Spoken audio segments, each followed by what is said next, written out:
Yeah, we can start. Venki, you can go ahead, Venki.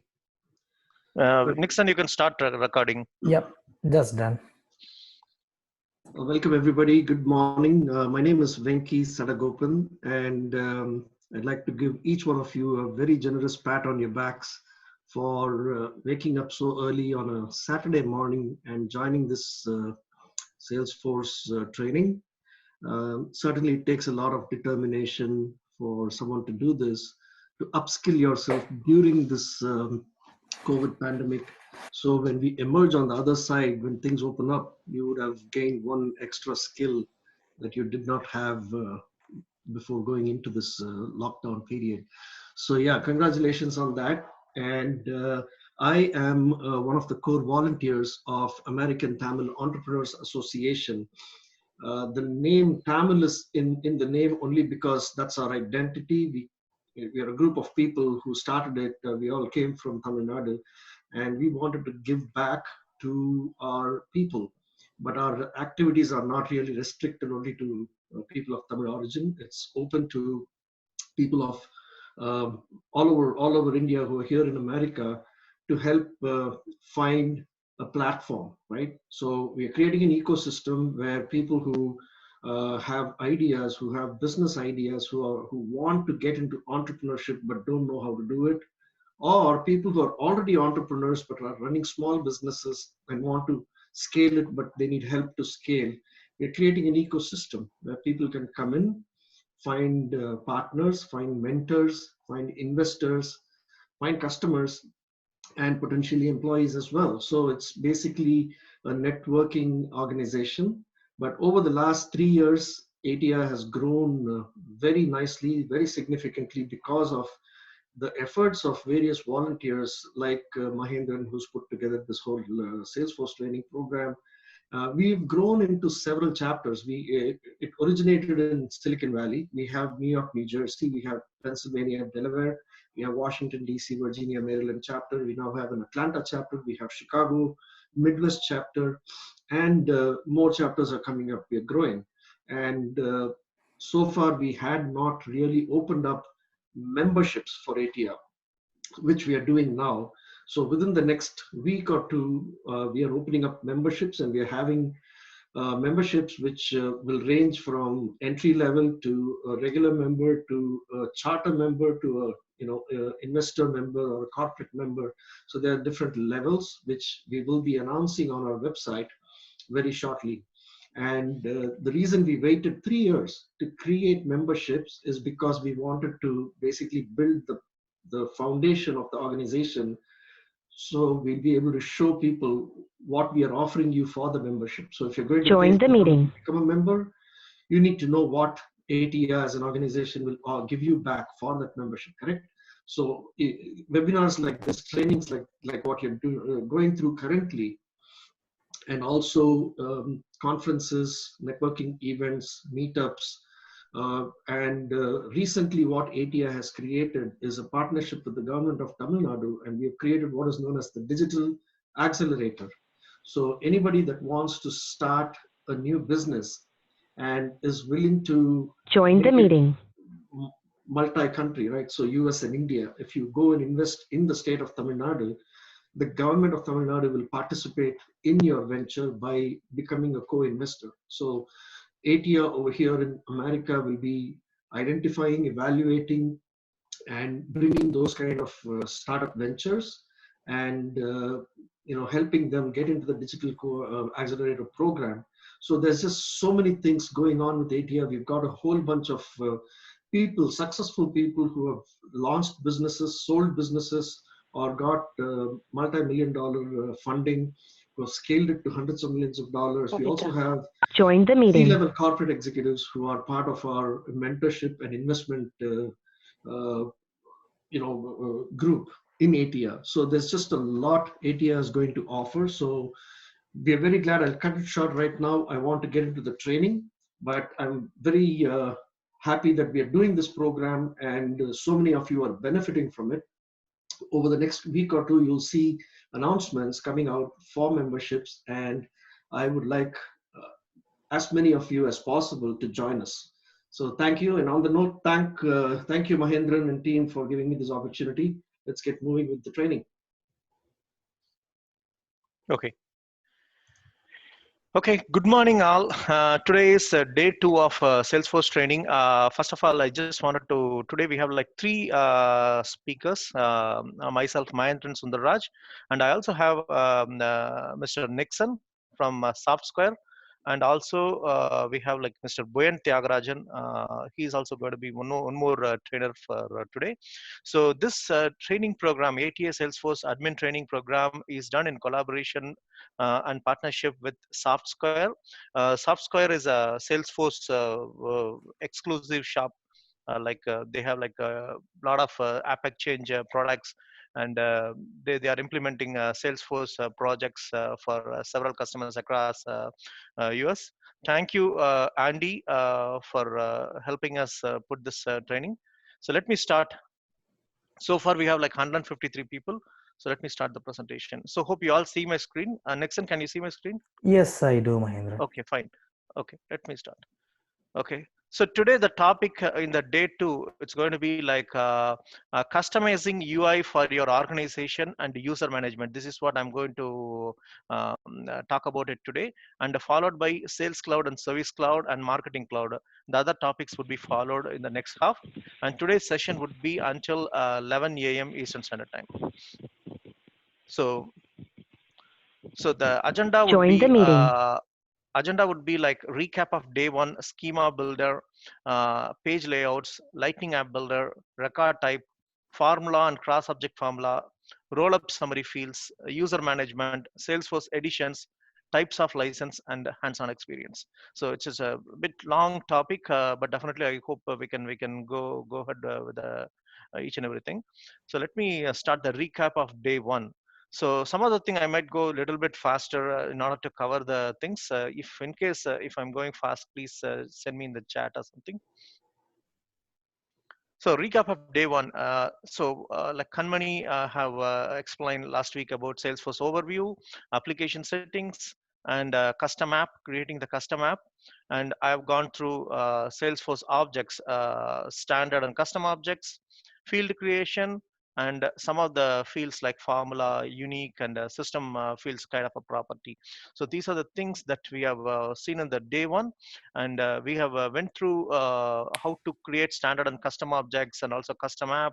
So these things we went through last week.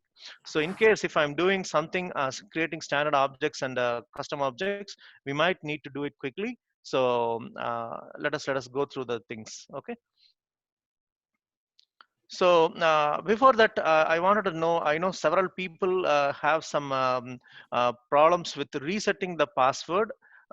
So in case like if Kanmani, if you are available to just give a 2 minutes talk about resetting the password for the chatter, you can just take over the presentation for 2 minutes, and I'll come back to my slot. Mahendran, a quick thought on that. Like, if you can do it after Okay, your we can do it presentation, towards the end. Yeah. we can have more people in the room, so we might get the same questions again and again. So maybe we can do it Sure. between yours and my session, I would say. Okay, fine. I think that's good. So let me in the day 1, some of the topics we just missed. Let me cover those things. So one thing is recycle bin. See, recycle bin right from our home to whatever the application. Recycle bin is an integral part of any application. We have a trash can in our house. We have a trash can in the Windows PC. So like that, there is a recycle bin in Salesforce as well. So just hold on a minute. Okay. Okay. Next time, can we do something like this admit is coming for me? Is there anything that can I hide this thing?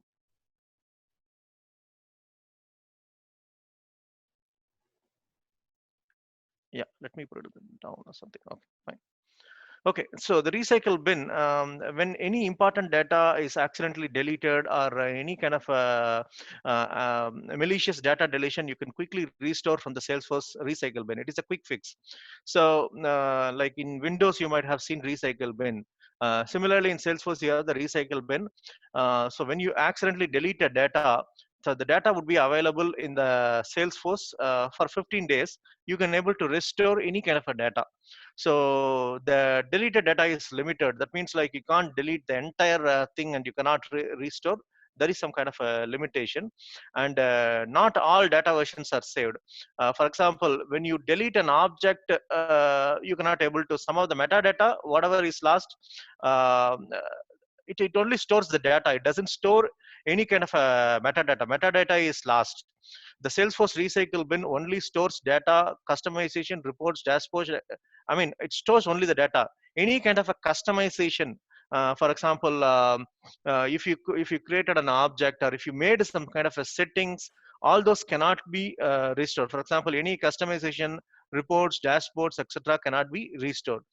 The reality is, while the Salesforce recycle bin is a valuable tool, its data production capabilities are limited, and we should not consider it as an adequate for your business. So that means like if you want any additional kind of capabilities, I think we should develop, and Salesforce has the capability to develop additional features which can complement the recycle bin. Let us say you're doing something like very something very important, banks or some other companies, they are using Salesforce.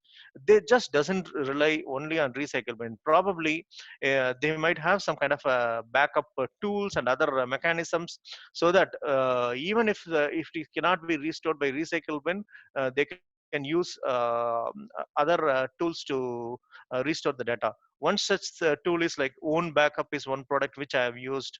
There are several other products for backup and restore solution. It doesn't only not for the recycle bin purpose. Overall, something like a backup daily, that data would be backed using some products. So there are several other tools. So I can quickly go through the recycle bin, how it looks like. Maybe after I just go through a couple of slides, I will just go through one by one. So the recycle bin is the data is available for 15 days for any kind of a restoration. So the next topic is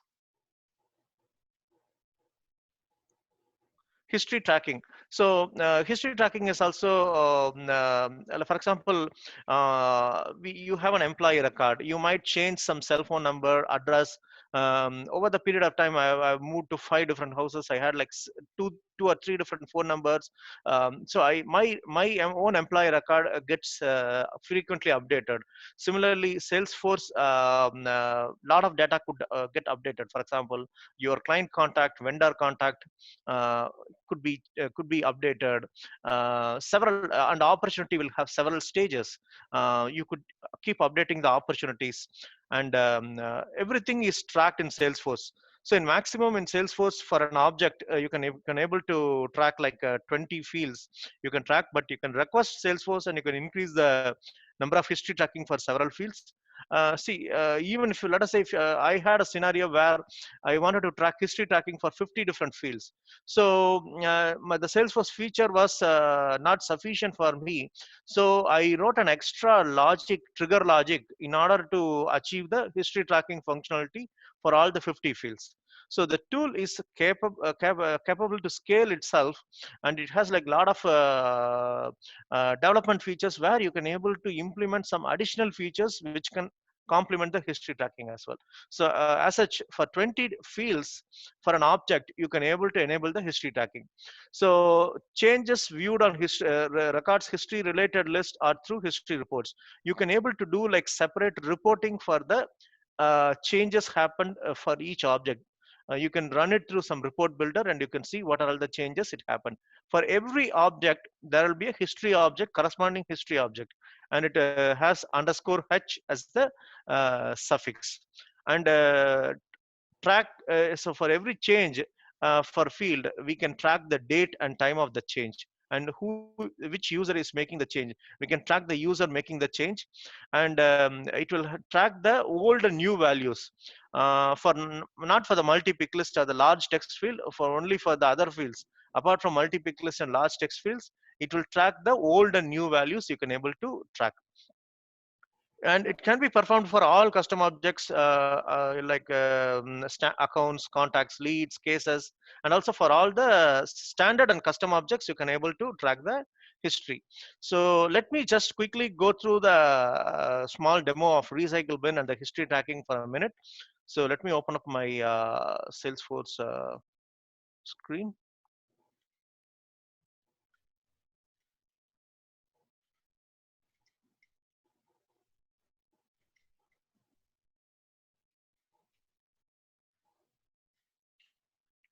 Just give me a minute.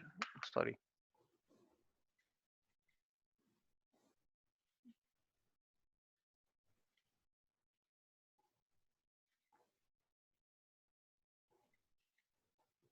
So I logged into the Salesforce version. One other question, like a lot of people, they have several question is, you were able to do like a lot of, I mean, features. Why not? Just give me a minute. Okay. Why not? We were able to do all the things like, I mean, only the chatter related functionality. So the reason is we have admin privilege. That's why we were able to do the lot of chatter related. I mean, the object creation, all those things. For example, this training app, the object creation, all those things, we were able to do it because we have admin license.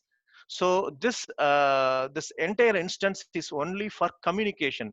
The chatter, whatever we have created in the chatter, it's only for the communication purpose. If you see here, we might have created this chatter. And the whole chatter purpose is for communication. It is like a Facebook kind of a tool where I have posted the videos, links, and a lot of people they have posted some kind of a comment. It is only for collaboration. But if you wanted to do anything, the practice, the exercise, you need to open the trial head and you need to do it in the scratch arc, which we will do it towards the end. Okay. So last week, what we have created is the ATEA training app. So we have created one property called Walnut Creek community, and let me load it.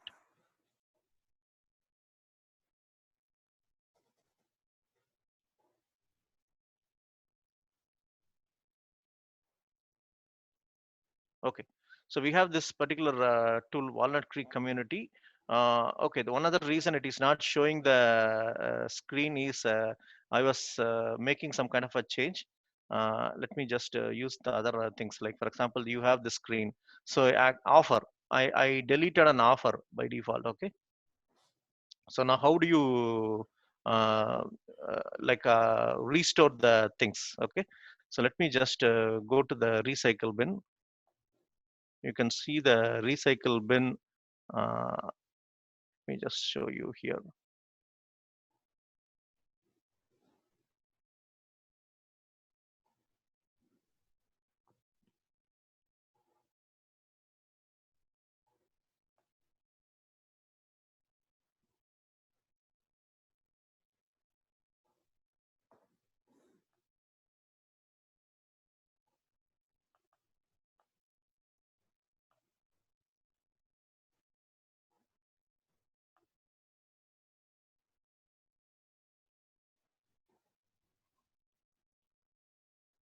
Nixon, can you help me? Where is the recycle bin? So the side, how to enable the side panel? Just go search recycle bin in all tabs. Or here? Yeah, no, in the app launcher. App launcher. App, on the left side, yeah. app launcher. That's why I was sensing. Click view all, and you can search for recycle bin. Yeah. Oh, sorry. I was saying I was having a bit eyesight. So recycle bin. So basically, if you just go here, this is the offer which we have created. We can able to restore this offer. I mean, this is what we can able to do it. Okay. And let us say we have this Walnut Creek community, and we just deleted this thing. Okay. When you go to this recycle bin, you are able to see it right here, and only like 15 days it will be available for restore. Either here you can delete it from here, or you can delete the entire recycle bin. You can able to empty it once for all. Okay. So let me just delete it here. So if I just delete it, it is gone. You cannot restore. The only like let us say somebody accidentally deleted like this thing. The only option for you is to you need to develop some extra features in order to restore the any particular record.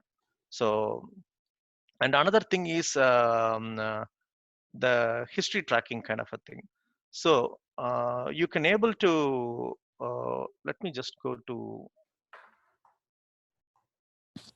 accounts. Okay,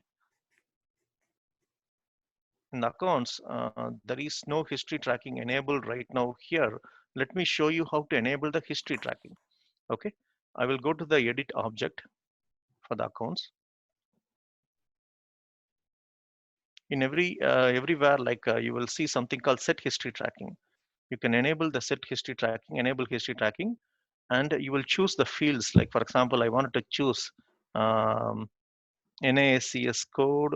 I wanted to choose uh, some other field like industry, phone number, ticker symbol, account site, account number, account source, DNB company, account currency, account name. These are the fields that I wanted to track history, and of course description. So it's very simple. So the number of fields that you can do is 20. But I have done until 30 because when you call and request Salesforce, some of the features they will enable for premium customers. So 20 fields, this is a native functionality. You see, they have given some kind of a description. You need to pay attention to all these things. They have told that note that multi-select pick list and large text values are tracked as edited. Their old and new field values are not recorded. That's what the disclaimer they had given.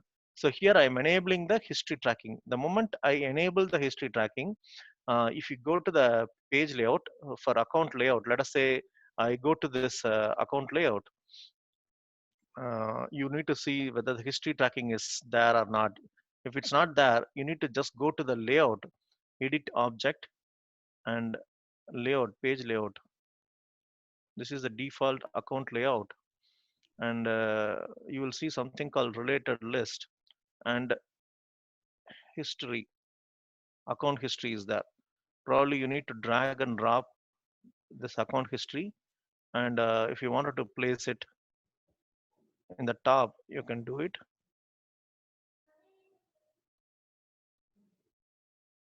Okay, you can do it.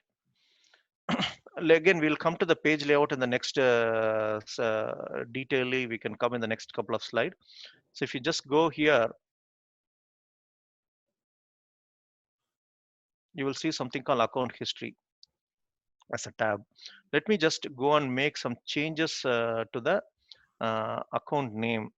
Let us say we have changed a Softsquare to ATEA, and a rating we have given like heart, and phone number we have just put something number. Okay, so I just save this values. So the moment I save, now only we are enabling the history. So the history enabling, history tracking will be done only when you enable the things. Okay, when you just go here, you'll see the account history. Earlier, the original value was Softsquare. The new value is ATA. And the earlier, the phone number is blank, and we have changed the new value. Okay, the old value was blank, and the new value is you have this thing. And you can just open up right here, and you can see the two things. The another reason I did not get the another field is because for that field it is not enabled. That's why you are not able to see the. I changed three fields: account name, phone, and the rating.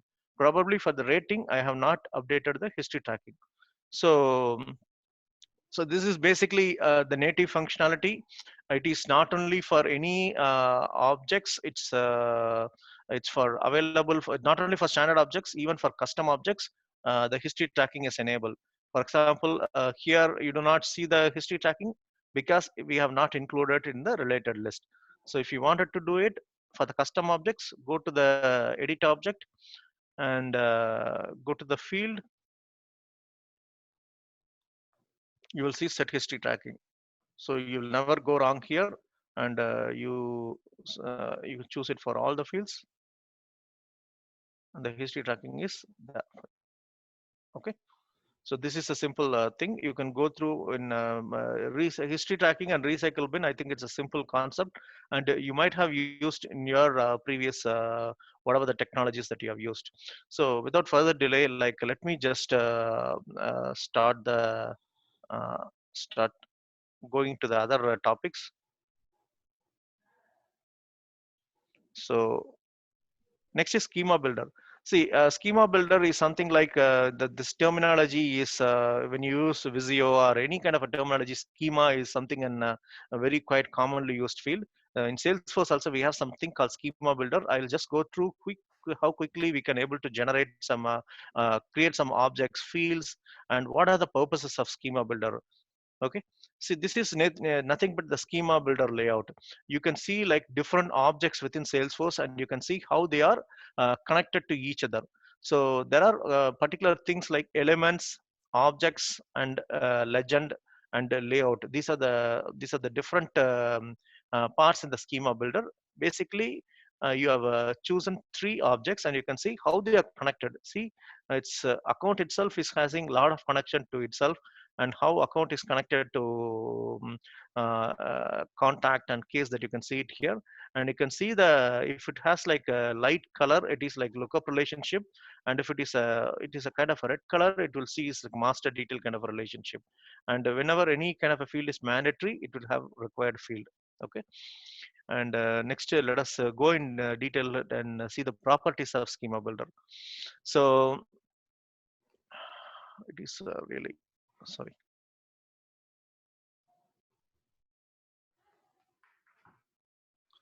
So in the schema builder, click objects to move them around canvas. Schema builder saves the layout. Click auto layout to sort the object layout. Cannot undo. What it means is you can choose the object. You can drag and drop the objects.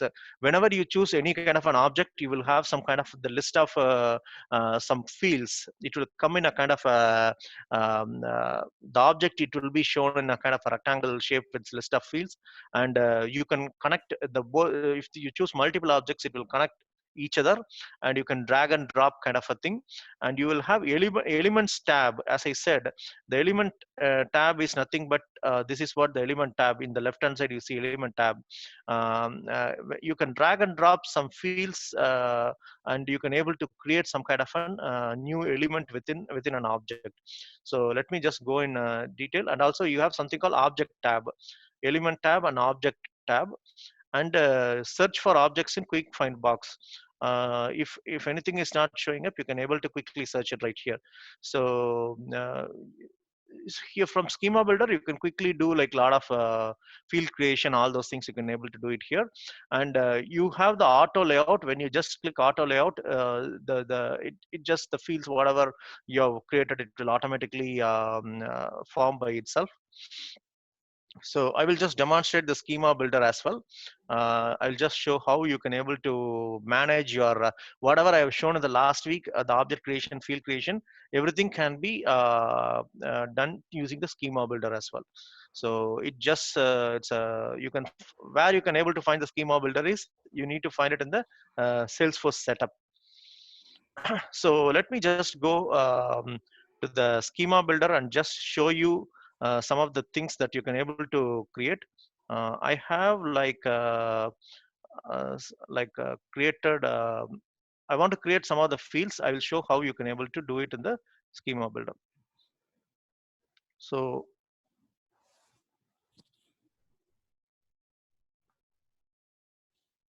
this is where you search schema and just go here.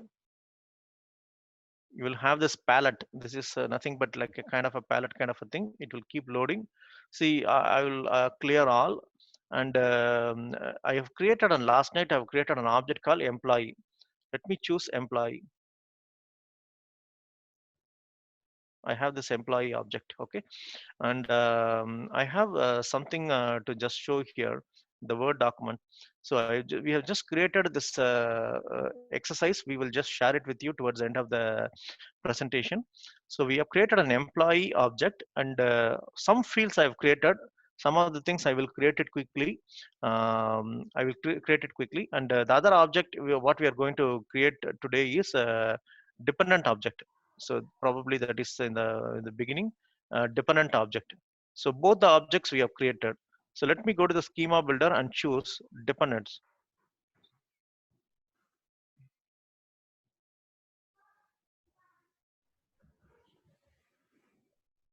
So we have employee and dependent. They are not connected to each other. So I will show how you can use the elements tab and you can able to do the relate that I mean both the objects. Okay, you wanted to do something master detail to the dependent object. So if you see here, we can create only master detail only in the dependent object. So in the dependent object, for example, I am an employee and I have my wife and 2 kids. In the dependent, I will create 3 records. So every different record is connected to the employee record through the employee. So that means employee is the dependent is the master detail relationship. So I'm going to create something called employee name as the field label, and this is related to employee. Okay, and it is related, the child relationship name is dependent, and some of the settings I just put it right here. And reparentable, this is a thing. For example, um, if you for an employee, if you enter your dependents like wife, son and daughter, you cannot, you should not change this reparentable field for this use case, because you yeah, there might be some accidental data errors, but as a business sense, it cannot be reparented. That means you cannot change employee name to a different record. In some other scenarios, use cases, you can able to change. For example, if you have chosen a wrong parent, I mean master record, you can able to change. For this scenario, I'm not choosing it right here. So I'm just created a relationship. This is nothing but master detail relationship, if you just here. And one more thing I wanted to create as per this document is, um, I wanted to create a relationship detail, which is nothing but son, daughter, and spouse. So I will go to this is the elements, and here I wanted to create something called relation type. So this is relation type is a pick list. So I'll just drag and drop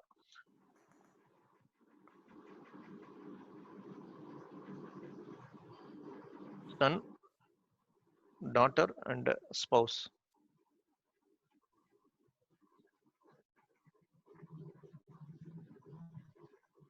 You display values alphabetically, not in the order entered. You can just created a new field called relation type. It's automatically created. Now for the employee, I wanted to create something called manager, which is a lookup relations to itself. Uh, I am a manager. I am an employee. My manager is also an employee.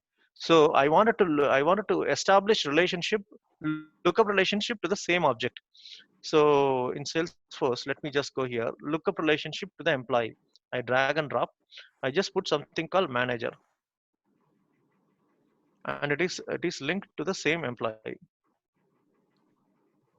And you can apply some conditions. Certain things you cannot do it in the schema builder. You can do it, like for example, if you wanted to choose some kind of a filter, all those kind of additional things that probably the lot of properties, but you cannot. There are some only restricting things that you can do it in the schema builder. And you can put some help record, manager record of employee.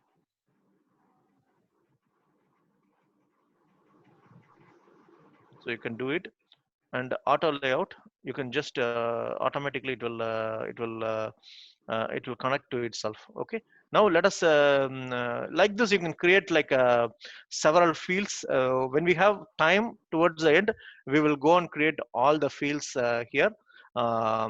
So let me see why the employee is right now not here, coming here. Okay, so you created an object, you wanted to see the objects here. So for that, what you need to do is you need to go to this edit objects, and you need to see if the tabs are created. Okay.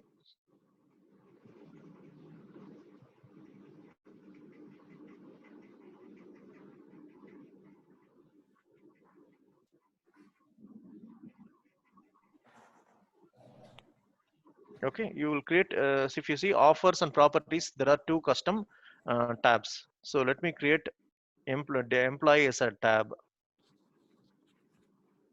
I can put anything, any kind of style. It will come, the color combination will come accordingly. So I'm enabling for all the profiles, and I'm including it only for the ATA training thing, and click save.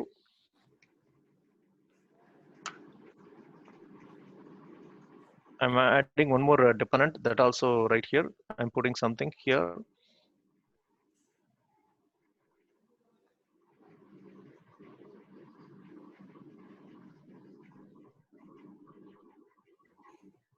I've added this 4 tabs.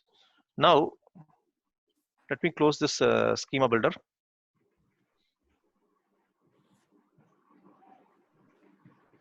Nixon, can you put somebody, I could hear some noise, can you mute them? Or people, whoever is making Yeah. some noise. Yeah. I could see employees and dependents, both the tabs right here.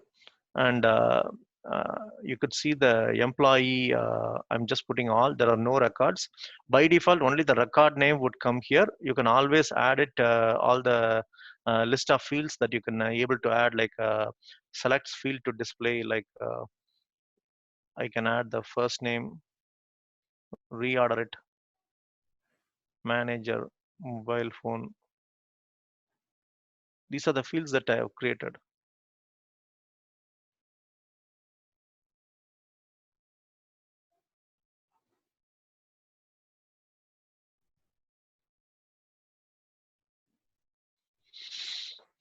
So there are no records. So employee is there, and all automatically the layout is automatically created with whatever the fields. Since we have enabled the currency is showing up for all the some of the records. So let me put it as some name.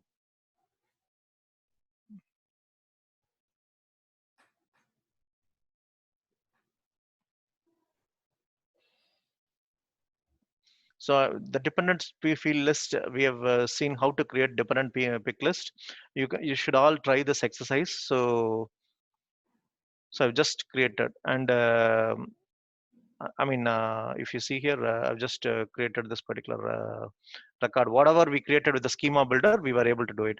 Now, the next topic is page layouts. So we will create some more fields, and we will come and just see how do we leverage the page layouts. So the last topic, what we have seen is schema builder. You have seen how to create fields using schema builder. We will create some more fields in the schema builder and come to the page layout. Okay. Page layout, see, you all know HTML. You all have, some of you might have seen Visual Basic. Even in Visual Basic, we all used to drag and drop some of the fields. Even in HTML, you might have used Dreamweaver. um, uh, those days are gone. You don't need to really reinvent the wheel. You need to really focus on solutions, creating right solution. The tools like page layout will help you generate really, I used to ask, what is the fun in doing creating layout kind of a thing? Those are all very simple. There are tools to develop such kind of a things. You should quickly do these things, but the most valuable thing what you can give it to the customer is you need to give some workflow solution which can save some time, money, and it can ease the work. Those are all the things. Still, Salesforce provides tools to easily manage your page layout. Easily you can create an object, fields, all such things we have seen. And tabs, we all have spent time, a lot of time creating very good menus, extensive page layouts. Now all the things are made very simple. So in the using the page layout, what you can do is you can control the layout of any organization. A page layout controls the position and organization of the fields, sections, buttons, and related lists that are visible to users when viewing or editing a record. Imagine a farm, very big farm. It will have different section, it will have different fields. So you can able to organize it, position it with some buttons, with some fields, and with some related list. Related list means for employee, dependent is a related list. You can able to organize it using the related list. You can able to position it accordingly, and there also you can able to configure the buttons. Okay. Next thing is page layout also controls the visibility and editability of the fields on a record. You can control for some of the fields. You can control whether they can able to have edit functionality or whether able to see it read only. All those things you can able to control in the page layout. And we can set some fields are read only or hidden that you can able to control it using the page layouts. Search for objects in quick find box. In page layout, there are several fields. Like there could be a scenario where there are 100 fields. So you can able to search it and you can able to drag and drop the fields in the page layouts. Okay. In next thing is let us see how the page layout. In the page layout, what you can do is defines the organization of fields, custom links, and buttons. These buttons, whatever it's showing at the top, you can able to control. And the other thing is the fields you can able to position. And page layout customization includes field location, page section customization, and field properties. These are all the things that you can able to do it at the page layout. Where do you want to uh, place the field, and whether to make it is read only, require, all those things you can able to do. See, in any projects, when you interact with end user, they will give you 10 different points or 20 different points. Change the field here, change the field there. You will really have fun doing all such kind of a things. For end user, they might think that you are doing something big, but you'll really enjoy such kind of a things. Everyone will have this experience doing this page layout. Okay, it is so simple. So next thing is I want to show you how to add the chatter to the page layout. You can enable the chatter, whatever you are seeing, right? The chatter, for every record, you can enable the chatter. Enable chatter to allow users to follow records and see updates. If you enable the chatter, whenever you make some kind of a changes, it will be showing it to the chatter. For example, you are working on an opportunity and multiple people are involved in the opportunity. Whenever any one user makes some changes, it will track everything as a chatter kind of a thing, something like a Facebook feed kind of a thing. And some other user, they can follow you, and also they can follow the some record whatever you are creating. They might be interested, so that any changes, it will alert them in the email, and also it will also show the chatter history. You can always hide the chatter field, and you can enable the chatter in the settings. You can able to set up customized chatter. That is the navigation that you wanted to follow. You can able to enable and disable the chatter links. Okay. So now let us quickly just jump onto the Salesforce and create two more fields and see how we can able to organize it using the page layouts. Okay. So what we have created is we have created some fields in the employee. Now let me create the some of the birth date and joining date and fields. Okay. So let me go to the schema builder.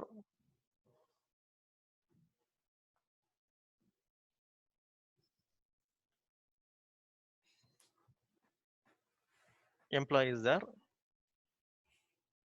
You wanted to create a date field. Drag and drop here, date of birth. It is a required field. Next is what you want to create, a joining date.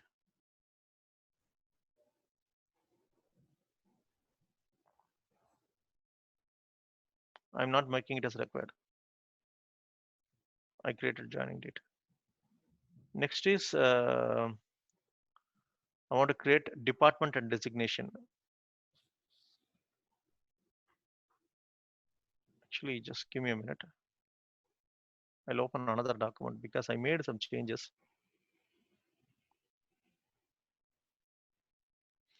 Okay, that's fine, no problem. Department and designation. I put it as text field, but last night I will revise this document and send it to you. I wanted to make it as a drop down kind of a thing, department and designation. Look up, I want to make it as a pick list kind of a thing. So department is like in a typical consulting organization. Let us take a department is HR, accounting, recruiting, and sales, and other thing is IT. So these are the departments, and administration. So I've created the list of departments. And another pick list I want to create is designation.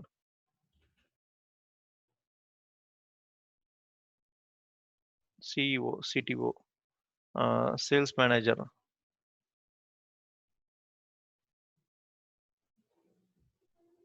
recruiter, and architect, software engineer, and tester. I'm just creating some basic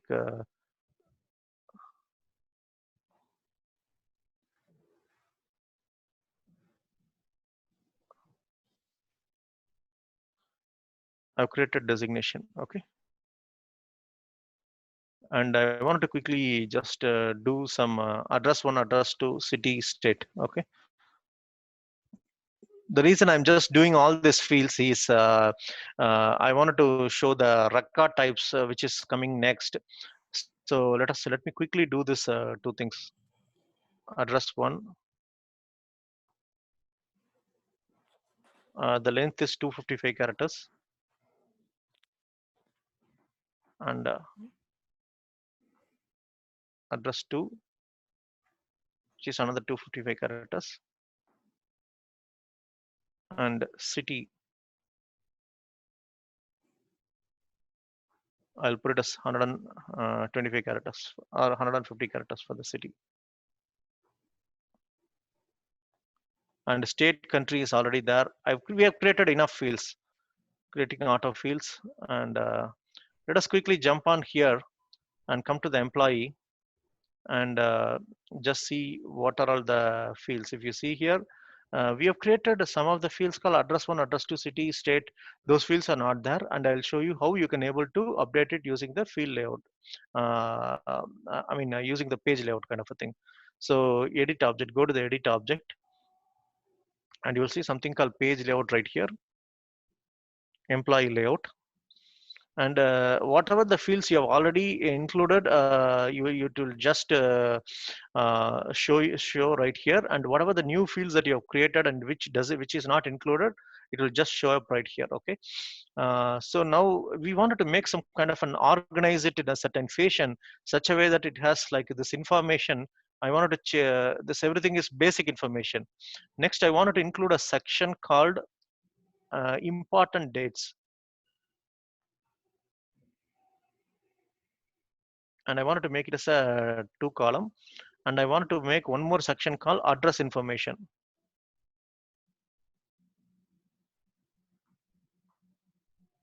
It's a new section. I can make it as a 1 column or 2 column.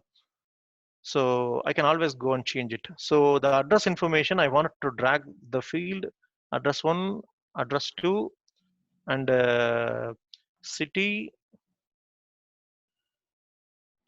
and state is right here. You can able to drag and drop state, and you have country here.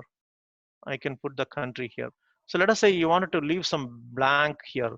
There is a blank space that you can able to add it right here, and you wanted to swap it state and country and state. You can put it here. Let us say you want zip code, you can add it right here.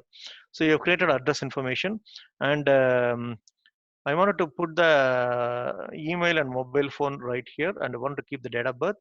Next is department. I wanted to put the department right here, and designation. I want to put it. I want to see both department and designation together. So let me put a blank space right here. And I just changed my mind, and I wanted to include only like 1 column right here in the important dates. There is like a joining date and date of birth. Okay. So let us say I put joining date, and I'm just making it as a 1 column kind of a thing for important dates.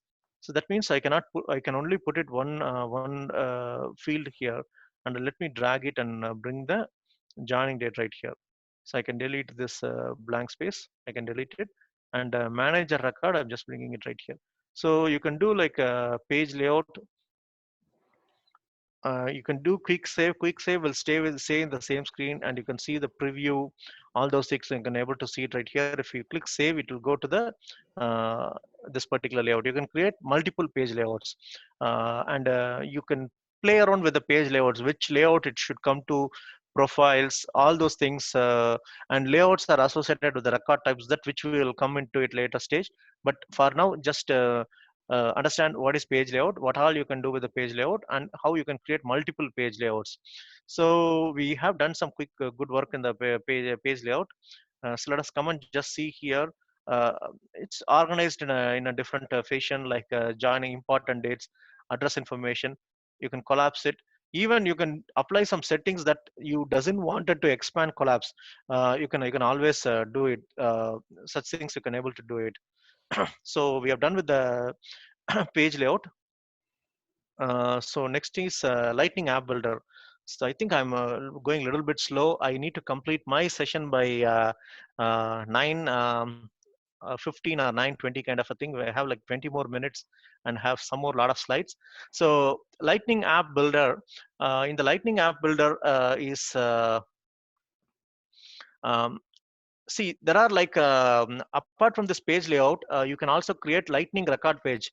So you can able to create, organize different Salesforce lightning components. There are standard component and custom component. Custom components are created with some additional coding features, with lightning components, all those things. And third party components are something which you will get it from the Salesforce app exchange.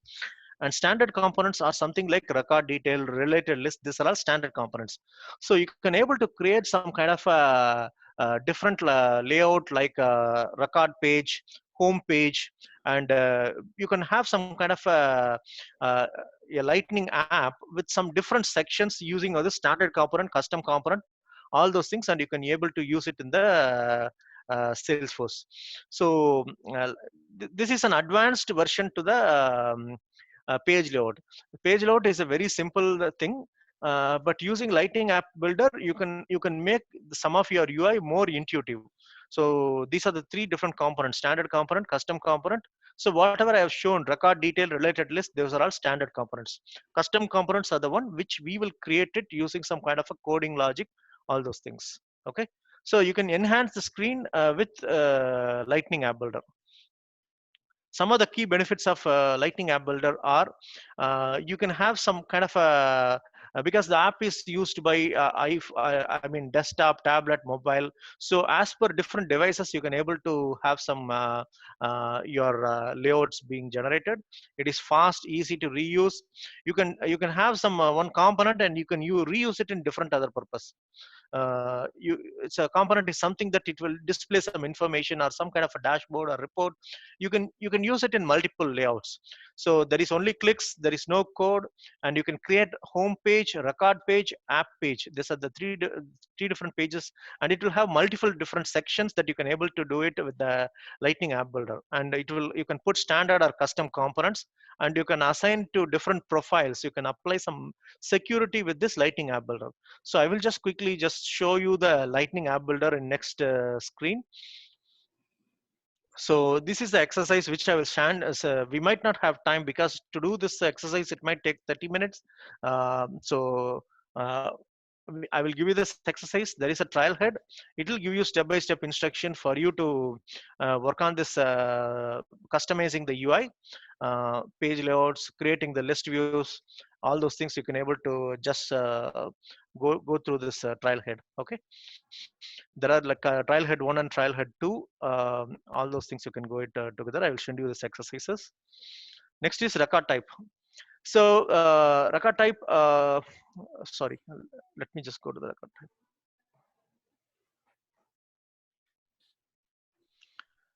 Okay, different views of the same object with different data showing depending on the profile of the user viewing. It is very simple concept. See, in employee, if you see, there are employee means full-time and contractor. These are all two different employee types which we all know. Full-time employees, contracting employees. Full-time employees will have some kind of a different way of different some kind of a different rules or different fields, different layouts we'll have. For contractor, we'll have different layouts, different permissions, different pick list values. You can have it. So a record type is the same object. You can view the data differently for one record type and differently for another record type. So there is a sales user and consulting user. You can have a different, is the same pick list value. You can have some values for sales user, some values for consulting user. So let me show you that same thing using the employee object. So a record type is assigned one page layout type per profile. So for each record type, you will assign one page layout for one profile. So for you, imagine you have like multiple profiles.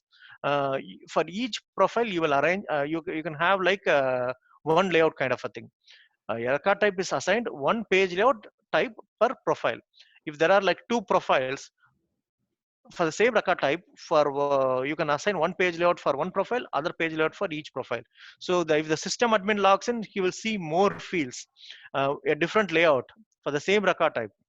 And for the other profile, you can have a different record, different page layout. So those are the different things that you can do, and determines the required fields by page layout and the valid pick list values by each business process. That means you can able to control whether that field is mandatory or not per page layout, and also you can determine whether it needs to, what pick list values needs to come for each record type, that you can able to determine, and defines different sets of values for standard and custom pick list fields that you can able to define, and implement custom business process by associating them to specific page layout. So these are the properties of page record types, which I will go in much in detail in the next screen. So here some of the ifs and buts. Let me skip this page, whereas I can show it live in the demonstration how you can able to do it. So here is how it shows the different page layouts and different record types and how you can able to assign it. Okay. So let me just quickly just go to my record. So I have some of the fields for the employee. Let me quickly create hourly bill rate and employment type, because the reason I'm creating is I want to show you the record type for employee.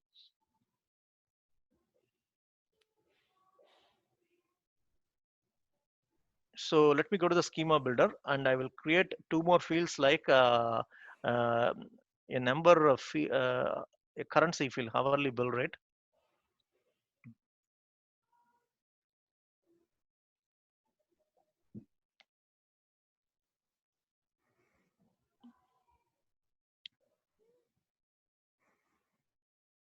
And salary information. Salary information is again currency.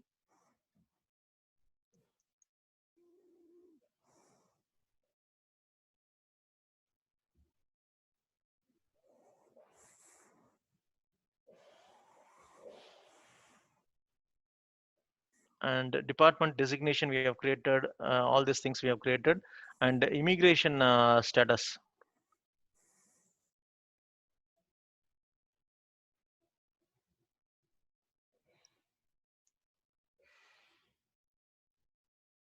So I'll have a green card, citizen, H1B, EAD, some values I'm just putting, and L1, some immigration status. So now I'm going to, I just added this fields. So let me just go and just see if those fields are there. Some of the things are not there. So let me just quickly just drag and drop some of the fields.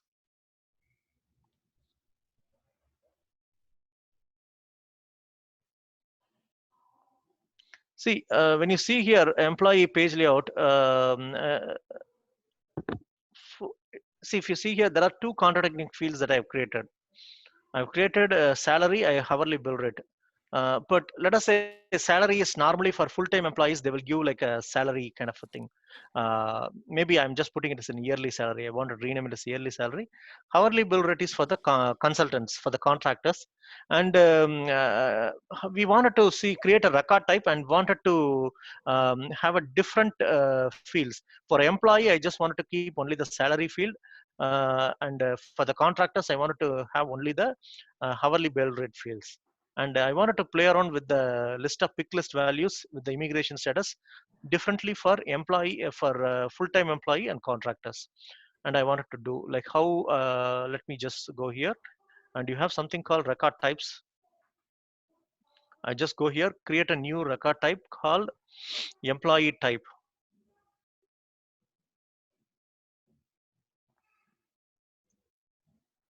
I made it as an active.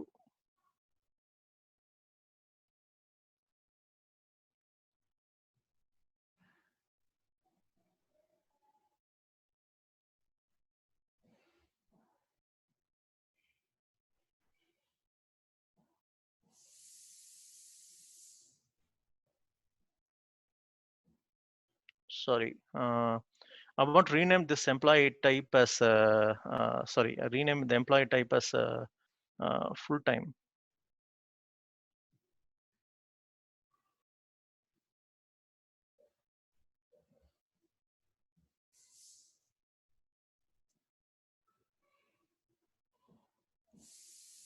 Full time. This is one record type, and I want to create one more record type called contractor. This is like one record type. Okay.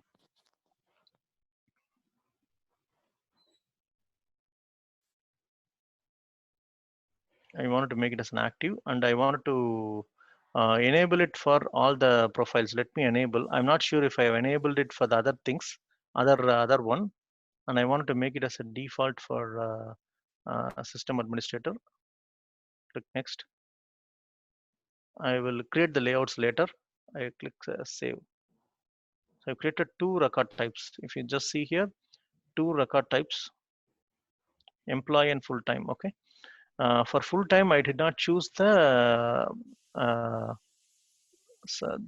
I did not choose some of the things, but I will see. We can able to check it out. Okay. Now we have two record types. Let us go to the employee record right now. If you just go to the employee record, if you just click new, you will have an option like which record type you want to choose, employee or contractor. Now for when you choose contractor, you doesn't want to show salary. You wanted to show only hourly bill rate. And for same thing, when you full time, when you just go here, you doesn't want to show hourly, and you just wanted to show the salary. So in order to accomplish this thing, I want to create multiple page layouts. So whatever we have employee layout, let me change it as full time. I will change it as full time, and I will create save as copy of this profile, this page layout contractor.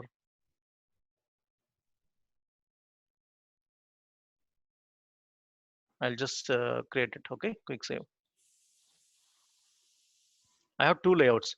In the contractor layout, I'm just removing the salary. And in the contractor layout, I'm also removing the joining date.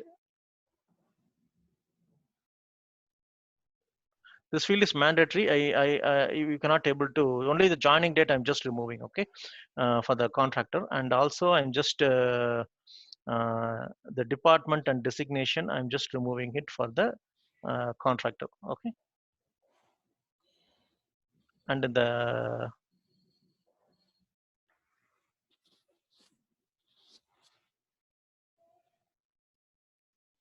I actually did not save last time. I'm renaming the layout as full time and clicking save. So the layout is also changed accordingly.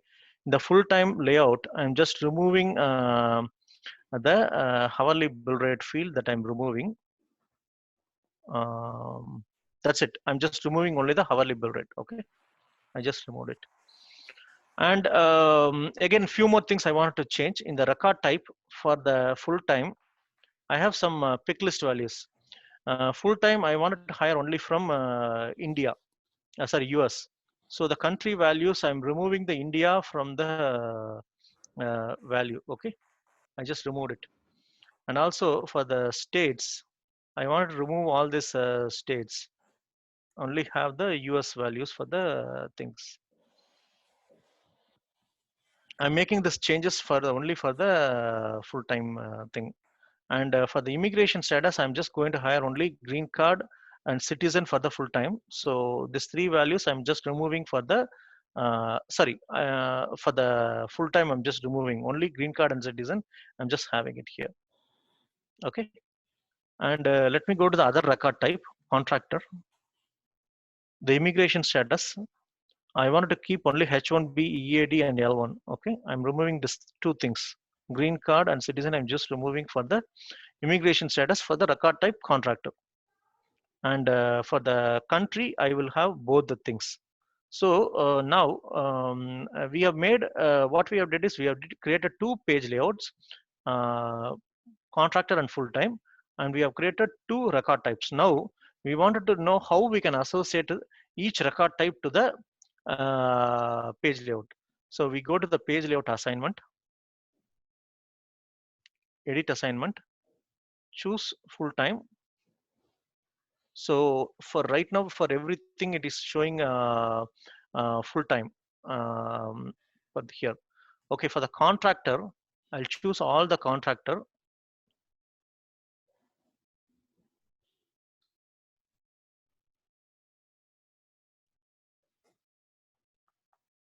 All the contractor, I'm choosing it. I'm choosing applying the page layout as contractor, and full time it is like full time. Okay.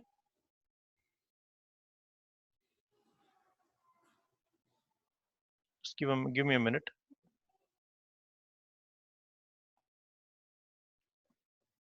Yeah, it just saved. Now let me just go here. So let me delete this record because I haven't updated any record type for this particular record. I'll go and quickly create a new record, full time. I'll show two different records. If you just see here, just give me a minute.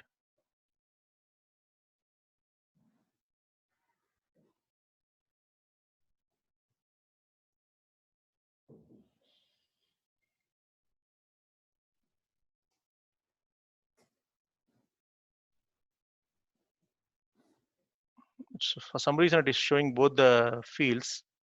Nixon, any reason why it's showing both the fields? Make sure you refresh the screen twice or thrice, Mahendran. Sometimes. Okay. And have you done the assignment, record type page layout assignment? Record type and page layout assignment. Page layout assignment. That's what I just did it here. Okay. In that case, just refresh it twice and. Oh no! Just see here. It's a problem. Yeah. I did not do it for everything. So there is always a Salesforce can never go wrong. I mean, maybe we might have made some mistake. So I'm just choosing for the system administrator. I'm still making it as contractor. Clicking save.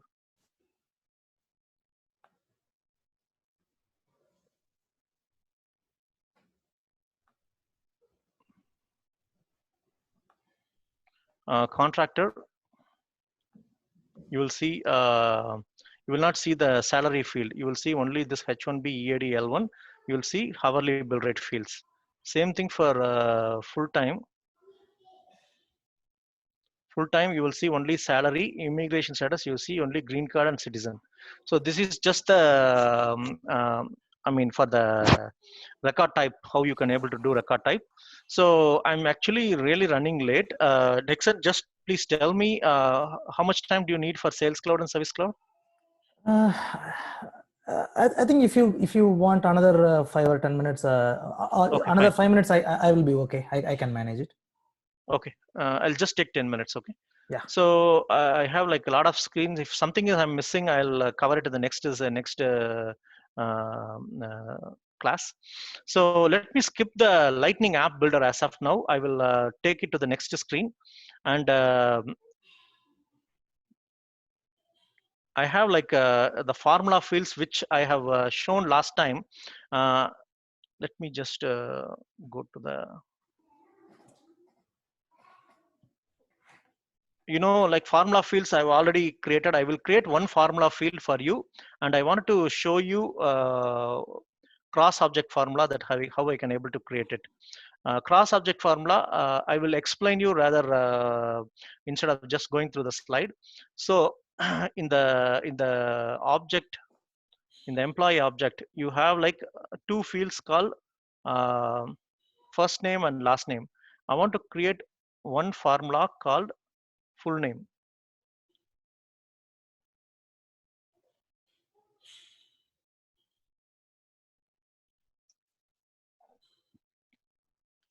So the return type is text. They have given this in the standard example. So in employee, I wanted to include first name and concatenated. I can even type it, comma, last name. So this is last name. The API name is name. So I'm creating a formula field called first name and last name. Okay, I'm saving it. So this is one formula that I've created, and another thing I wanted to create is in the dependents. I wanted to go and create employee country, because the dependent object, if you just see here, this is the cross object formula. Maximum 20 such fields that you can able to do. For example, you doesn't have any kind of, there is no point in having the country for the so we have, let us say we wanted to derive the country field through the employee.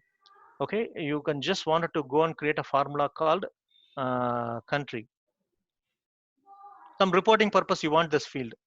So it's a cross object formula that I'm creating, and the value is text. And you just go here and you need to do some advanced formula where you can insert field, and through the dependent you can just traverse through the employee, and you want to choose the employee's country. And whenever you choose a pick list field, you wanted to convert it as text kind of a thing. You wanted to convert as a text, you wanted to put this thing.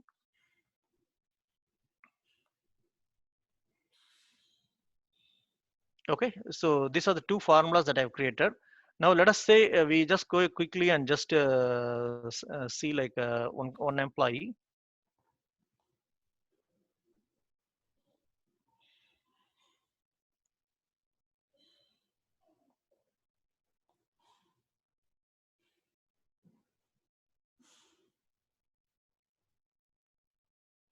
I'm just putting something.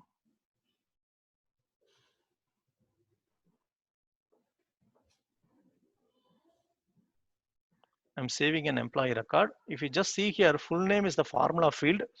It will come in the display screen. It will show only the display screen, and the reporting purpose you can use this formula field. I created only one basic formula field. Okay. Now in the related list, I'm not seeing anything because I did not add the difference to it. Now let us say I go to the difference here, and I will create one dependent called, I'll choose. I did not add the the relation type. I did not add it to the page layout. Let me add it.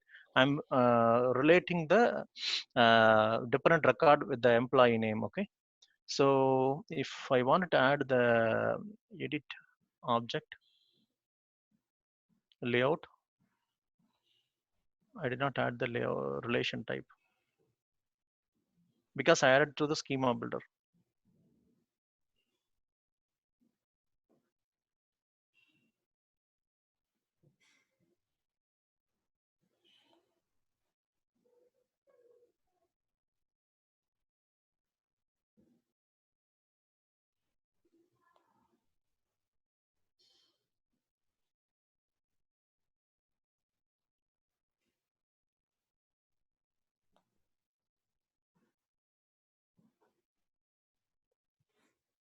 Okay.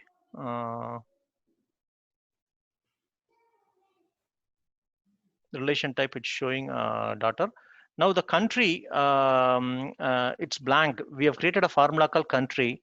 Let me just go and put the country name as USA. And when you come to the dependents, you will see the country name. For some reason, it is not showing up.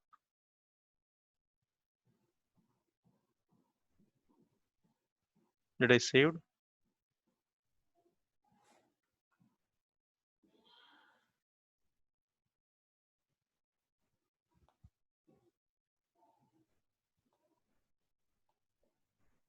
It's not showing up. Maybe some security issue or some permission. I will figure it out and tell you the next class. So unfortunately, like I have several other things to show, like roll-up summary fields and user setup. I might not have enough time to cover these topics. So let me complete only the roll-up summary field alone, so that is it okay, Nixon? Can I complete the roll-up? Yeah, no problem. So roll-up summary field is you can able to there is another, it's another field type called roll-up summary field, where you can able to do some kind of aggregate functions. So using roll-up summary fields, usually it will be applied on the master and detail relationship, where you can able to do like sum, max, min, and count. It is normally a interview question. I normally ask, what are the different aggregate function? You can write a query when in SQL query or Oracle query. From parent object, you can apply some SQL thing, and you can able to apply query on the child object. Similarly, in the Salesforce, between master and detail, you can apply roll-up summary fields. You can from master object, you can see how much record counts are in the child using the count function, count type, and you can also sum all the records. And you can find max, min, such kind of things that you can able to do. For example, you have like 10 different offers. From property, you can find out a number of offers you have, and what are the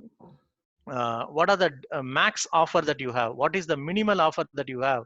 That all those things you can apply roll-up summary fields, and you can able to find it from the employee. Okay, so you can create sum, max, min, count, all such functions you can apply, and can be added for all custom master detail relationship, and for standard relationships can be created to automatically display a value on the master record based on the values of the details record. Based on the values of the detailed record, you can create a roll-up summary in the parent object. Okay, you can do this thing, and you can apply both in the standard object or in the custom object. And there are some return type values. For example, number, currency, date, percentage, date fields are available when you select the min and max. And also, for example, number, currency, percentage fields are available only when you select sum. So it will check for all those conditions, and changes in value can trigger auto assign rules to run. For example, whenever you make some changes to the dependent object, it will recalculate the max, min, some values. It will calculate, do some recalculation. And I will just quickly show you a very basic roll-up summary field. There is also a trailhead logic. So for example, I have created one dependent value.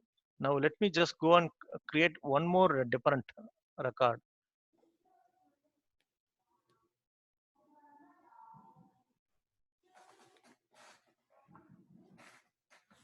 And I've created and let me clone these things and create a spouse record for myself.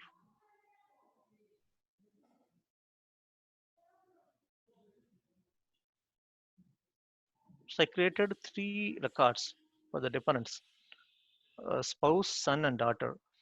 Being from employee, I want to create a roll-up summary field and just show how many dependents are there for myself. Okay, I go to the setup. I need not go there. I mean, I just need to go to the employee.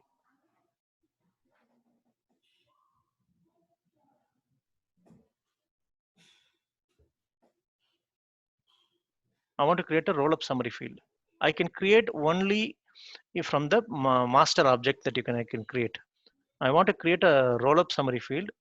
It's a read-only field kind of a thing, and I want to name it as number of dependents.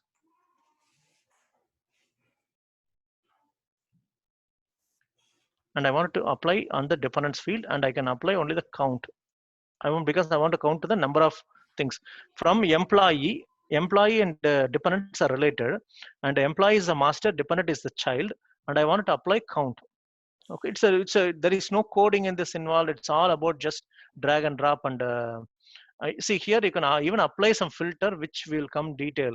For this case, we are just counting all the employee, all the records. Okay, I'm clicking save.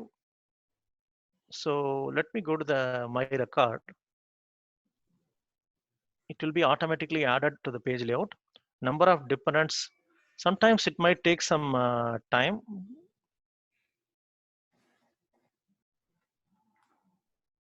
See, I just saved the record. There is a functionality. If you put automatic recalculation, it will automatically calculate it within some time. So it automatically calculates like this thing.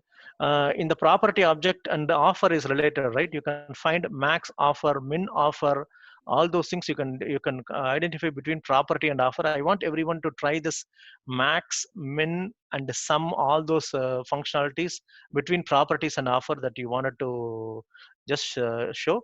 Let me stop right here. I have user setup. I took it today, but this can be covered tomorrow.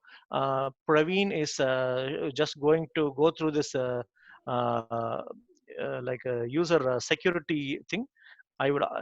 It's very simple how to create a user, managing the user, deactivating or freezing the user, and different licenses. So I will leave this 4 slides to Praveen. He would cover it today. But to just recap some of the things what we have just seen, let me just recap what we have just seen.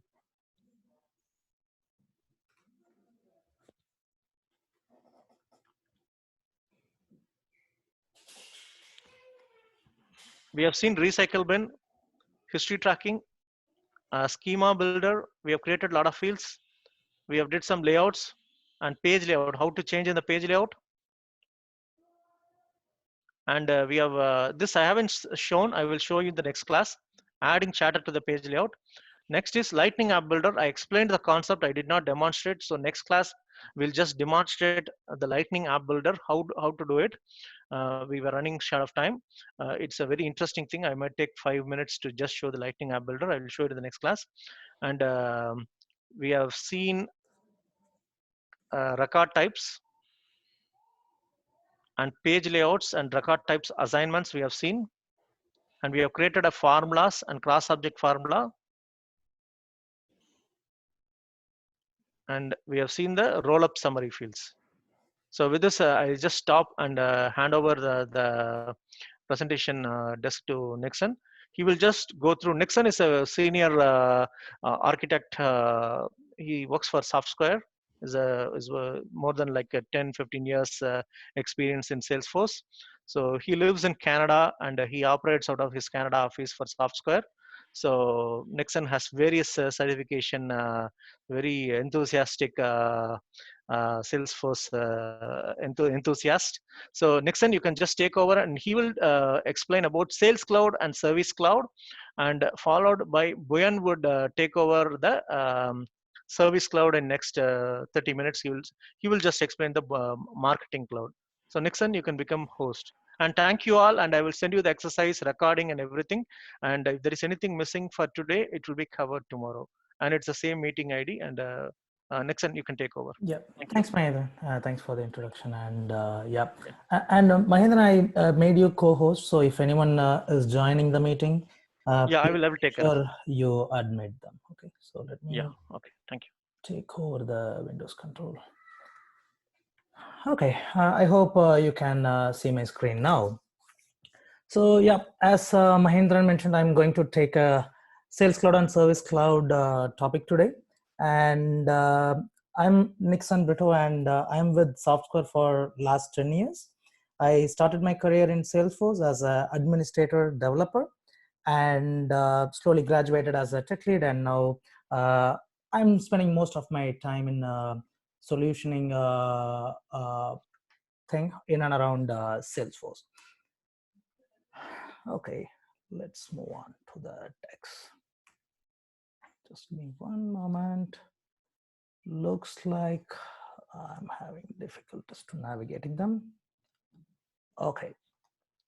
So the first topic is Sales Cloud. So basically what is Sales Cloud? So if you think about any business scenario, the customer journey begins from sales. It is typically a direct prospect or a result of your marketing activity, and sales team involves or sales teams are involved to convert those leads and close it as an opportunity. And so once it is done, then again the customer journey will begin as a recurring sale, or it could be on the service side of it. So Sales Cloud and Service Cloud are core of Salesforce CRM platform. And as if you recall slide X from day one, Sales Cloud is one of the most selling product in Salesforce. So yes, as you can see here, it is most popular product. And Sales Cloud is very, very critical to any business because it helps to capture and store all business or customers information in one single place. And why it is critical? Because you can lose employees, but you should not lose your customers' data. So Sales Cloud and basically Salesforce CRM itself helps you a lot to hold all the information throughout the business development period, and it gives better insight and visibility as we grow with our customers. Let me move on to the next slide. Okay. So basically what is leads? Leads are basically a prospect. So any customers or any potential customers or inquiry in Salesforce we consider as leads, and leads can be generated from various channels. So typical channels could be website or any marketing activities or running a campaign or webinar kind of thing. So all these things comes as a lead into system, and eventually the rating and a lot of activities will happen on those leads, like the customer journey, right? So sales team engage with them and see whether they are potential customers and then convert them into actual sales record. So few key elements in this lead object or lead module is like lead owner. In Salesforce, owner means who's owning that particular record. So lead and case has some special scenarios, like a record can be owned by an individual, which is user, or a queue, which will be a group of users. And lead assignment is nothing but based on certain criteria. Salesforce has a capable of assigning that leads to a specific individual or group of users, which is queue.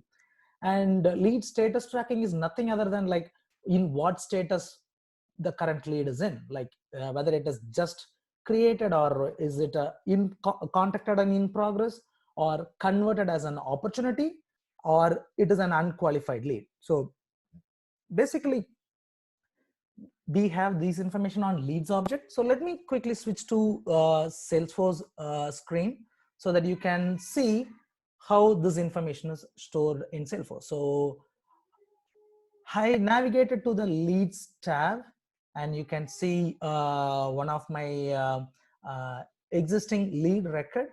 As you can see here, if I go to details, you can see some of the individuals and company information. So eventually when we create prospects, it will have individual as well as the companies or business entities information. And as I mentioned, you see the lead status in the path in the top. And in addition to that, Salesforce has intelligence to identify whether any duplicates are available in the system, because same lead can be created in various other channels. For example, someone might create a lead through a contact us web form, and they might be attending a webinar or a conference, and we might capture their information. So when we capture information in Salesforce, if there's an exact match or potential match, Salesforce identifies them as duplicate, and it shows, hey, this is a possible duplicate you might need to look into. So for today's demo, what I have done is I have created a simple web to lead form. So this looks a little pretty, but I have created this in few clicks. Like in setup screen, if I navigate to web to lead, you can see an option to create web to lead form. I can click this and I can add whichever field I want to capture here. Say I want to capture first name, last name, email, company. I don't want city, but just country. In this case, you can just add those important fields here. And also you would like to capture description. You can add that. And when user submits this, to which website you want to redirect. So in this case, I want to do like softsquare.biz. And recommendation is let's enable recaptcha in all possible pages because we can avoid a lot of spam. But for time being, I'm just deactivating it and generate. You can see a HTML form generated. So you can embed this HTML code or form to any of the static web pages. So even most of the websites are simply embedding this contact us form and apply CSS on top of it just to match look and feel. So if you look into this little more deeper, it is all having is this particular form action, which will post data to this particular endpoint and record will be created. So let me show you how it is working now.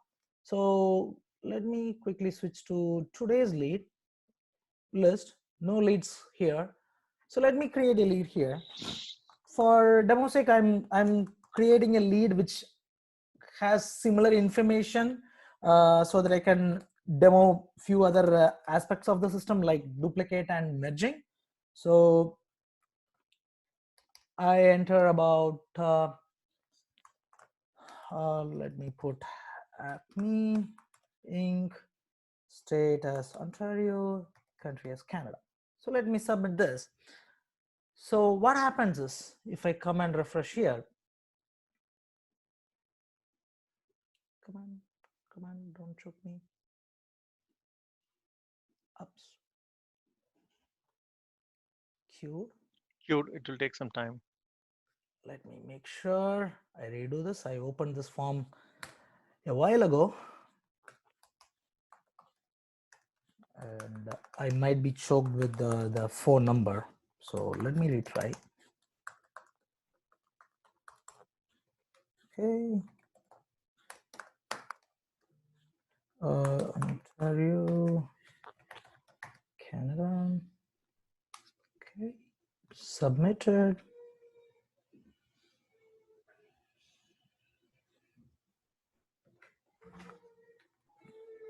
This, one moment. Let me check my inbox.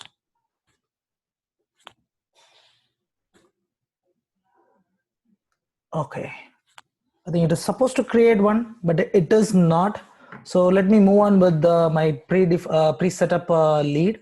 So what happens is when I create a lead from contact us form, so I will end up with something like this, and I will get the lead source and all. So here I have a section called activity. So basically what activity is in Salesforce, it has two different objects called task and events. So basically if you want to create a follow-up reminder on this particular lead, or if you want to log your call notes on the existing lead, or you want to send an email out or create a event reminder for follow-up meetings, we can create them. For example, I had a call with customer and say need to schedule a follow-up call tomorrow. So I can log this. So basically what happens is typically sales reps do a call, and if they didn't log their call comments, business lose the context. So here, using this activity component, they can embed it or add that comment, and also they can also create some follow-up activities like follow-up with customer, and I can set your due date like 20, and save it. So what happens is these things are created as tasks in Salesforce. So as you can see here in a consolidated view, you can see all your open tasks. So this is really helpful. And in addition to that, Salesforce has a calendar component, which is really helpful for business users to look into the already scheduled follow-up tasks or calendar events. So currently I have created tasks, so it is considered as an all-day event, and you see the information here. If I create an event, let me go to the same lead here. Let's say this,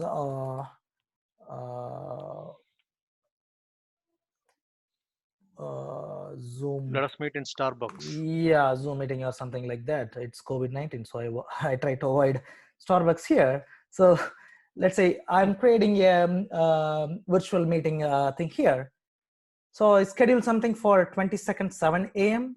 And if I come to the calendar view, I can see that. Oops, someone is annotating something here.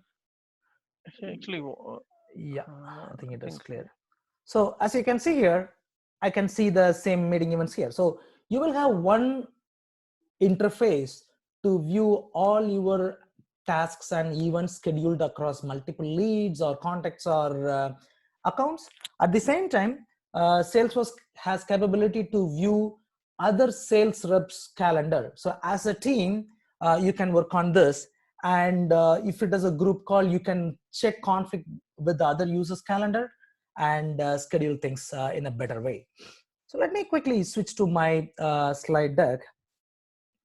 So basically activities are tasks, which is a to-do kind of thing, or meetings or events, or log your call. And activities are a special object. So basically, if you look into this, it's a standard Salesforce data model you can see on their website. Like, it has a multiple parent relationship. So in any object, if you recall the first class from Mahendran, when he creates object, he enables activity on the object level. So that means we can create tasks and events for that particular object. So in all the standard objects and all the custom objects, activities are available. So it is not tightly coupled with any object.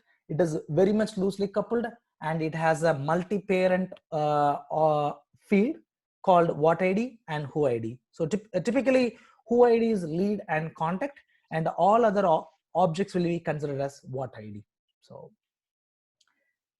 let me move on to the next one. So before I go there, let me switch to the demo instance and see what other things I can do here. So here, let's say I work with this particular prospect, and this guy sounds potential, so I want to convert this. So when I do the conversion, Salesforce typically converts a lead into an account, a contact, an opportunity, and you have option to map these account contact with existing records, and same thing for opportunity. And in addition to that, you can also skip the opportunity creation. So certain customers or prospects might be potential, but they might not purchase something in near future or now. So it is good to convert them as account and contact, so that we can do outreaches and all other activities, but not an opportunity. I will get into more detail on opportunity in a while, but I will show you, like, if you want to match or map this record with the existing record, you can search and you can map it. Currently, I'm searching with Acme. There is no account existed with this one, so I will go with new one. And even the contact, let me come and search here, like I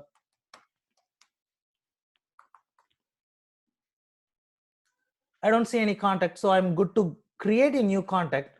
So I go with that, and I let me create an opportunity too. Let's say I name it like Acme Inc.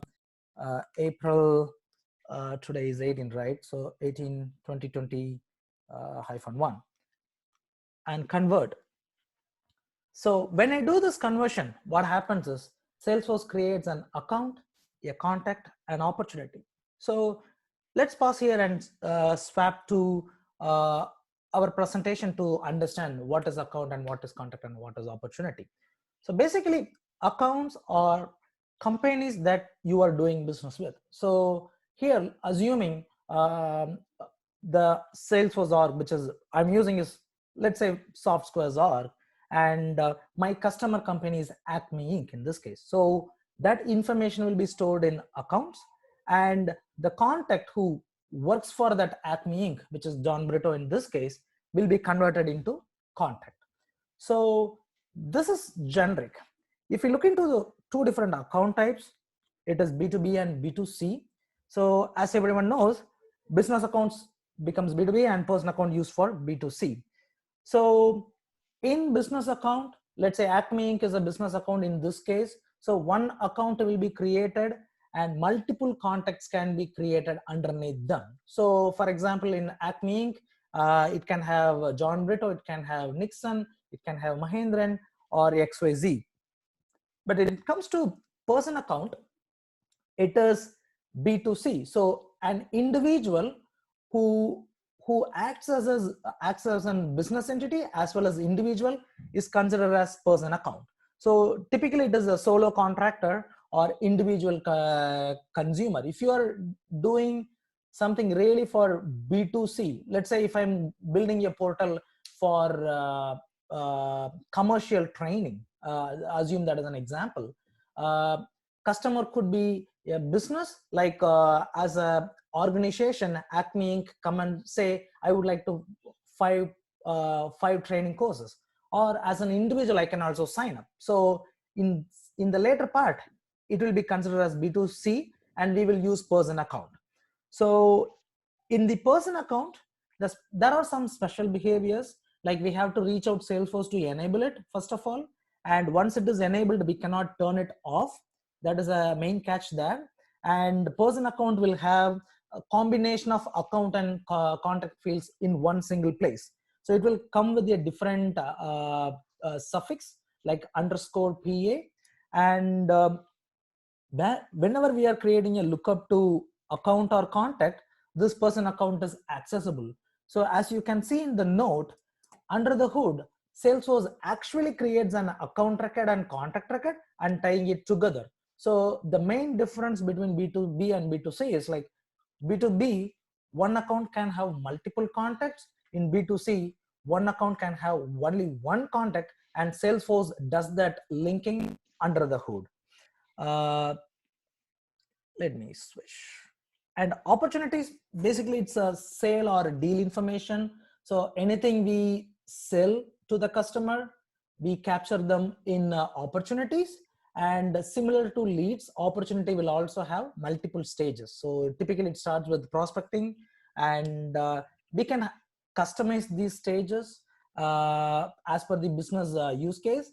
And as Mahendran shown this morning, we can also have record types to control these stage values. For example, same business can do or sell different products, and based on product, it could have different stage values. So if I take a real estate company as an example, sales process for selling a land versus selling a home or a condo, the process might be different. So it might come up with different stages. So in that case, we will create multiple record types and different stages and map it along. Few other points before we move on. Opportunity products are nothing other than products which are involved in opportunities. We will look into that more detail in a later on demo. And also opportunity contact roles are nothing other than contacts which are involved in this particular deal. So let me switch to the Salesforce org, and let's take a quick look into the account and contact we just created. I have navigated to the account. As you can see, the account tab is highlighted there. And in details, you can see all the information I have captured at lead level is available here. And in related list, you can see it has created a contact and associated with this particular account. And also you can see an opportunity is created and associated with this account. On the right side, you can see all the activities I have logged under lead is converted or carried over to account. And even if I drill down to the contact level, you can see the name, account, and address information, which is carried from lead. And you can see the account association email values there. And you can also see the same activities associated here. So let me quickly jump to setup screen and how this particular value has been carried over. So if I navigate to the leads object manager page and the field section, you can see a section or button called map lead fields. So this is completely out of the box feature, zero customization done so far. Like Salesforce by default maps first name, last name to contact, company name to account, and map it back with the contact. And in addition to that, it carries over the address values from lead to account and contact like that. And if you create any custom field in leads, we can do the mapping too. So as you can see here, lead fields can be mapped to account fields or contact fields and opportunity fields. You see very minimal set of fields here because Salesforce allows us to override or do the mapping only for custom fields. The standard field mapping is predefined and we cannot override that. Okay, let me come to the contact and go to the related list, and you see the opportunity here. So let me click on opportunity and navigate there.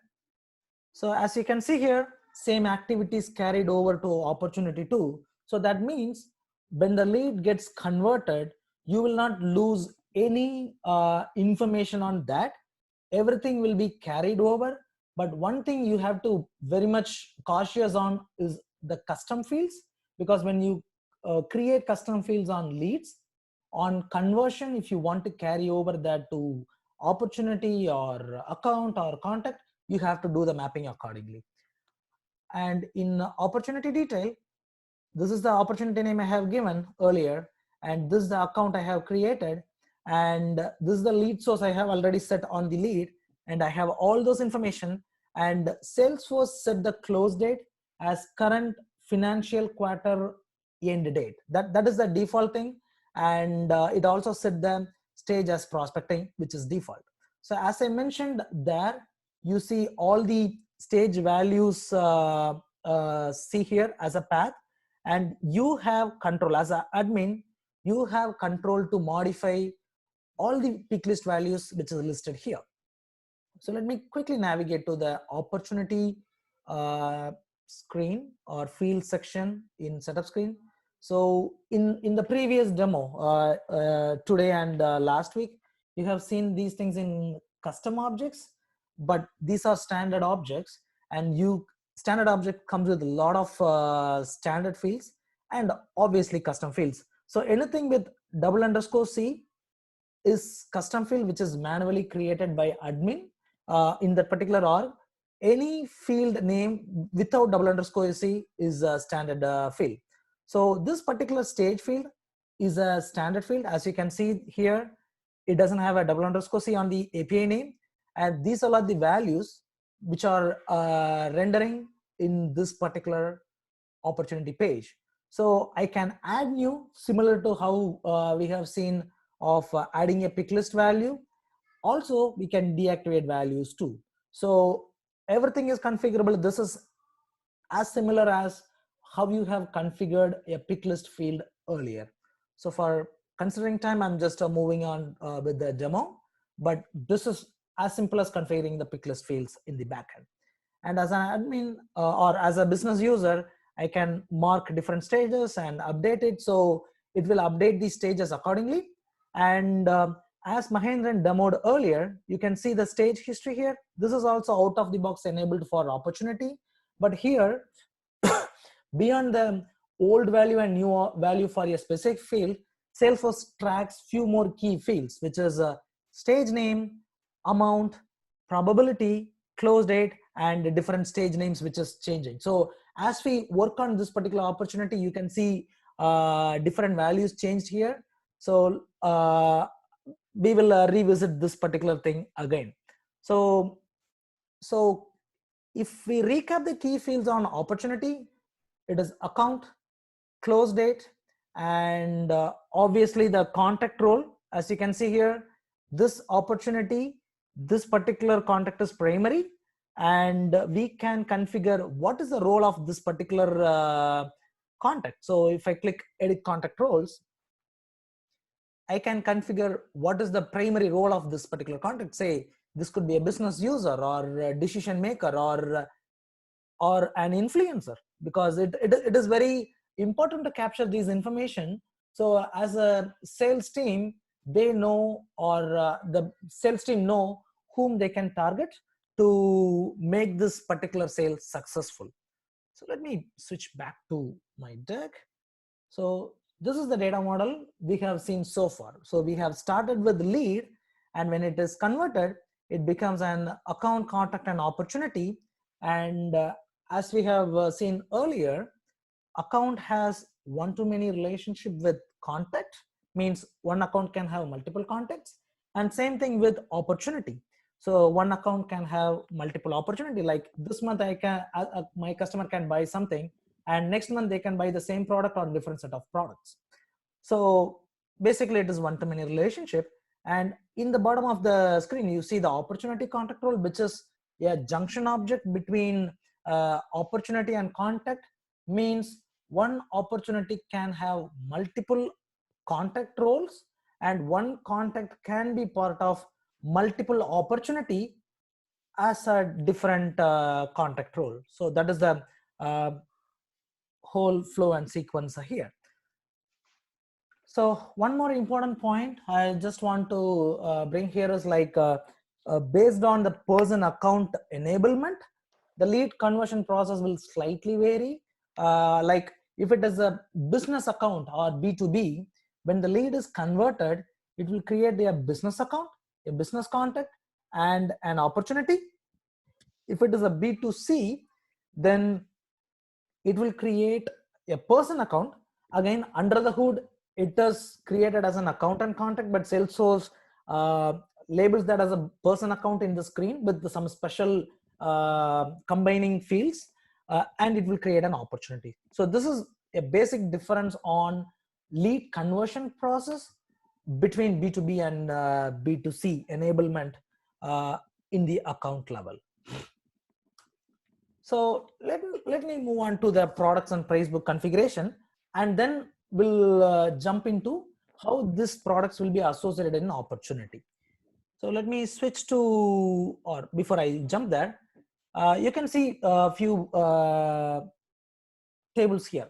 The main one is product, which holds all the product attributes like product family, product name, product code, product description. All attributes of the product will be stored in product object, and price book is nothing other than a catalog.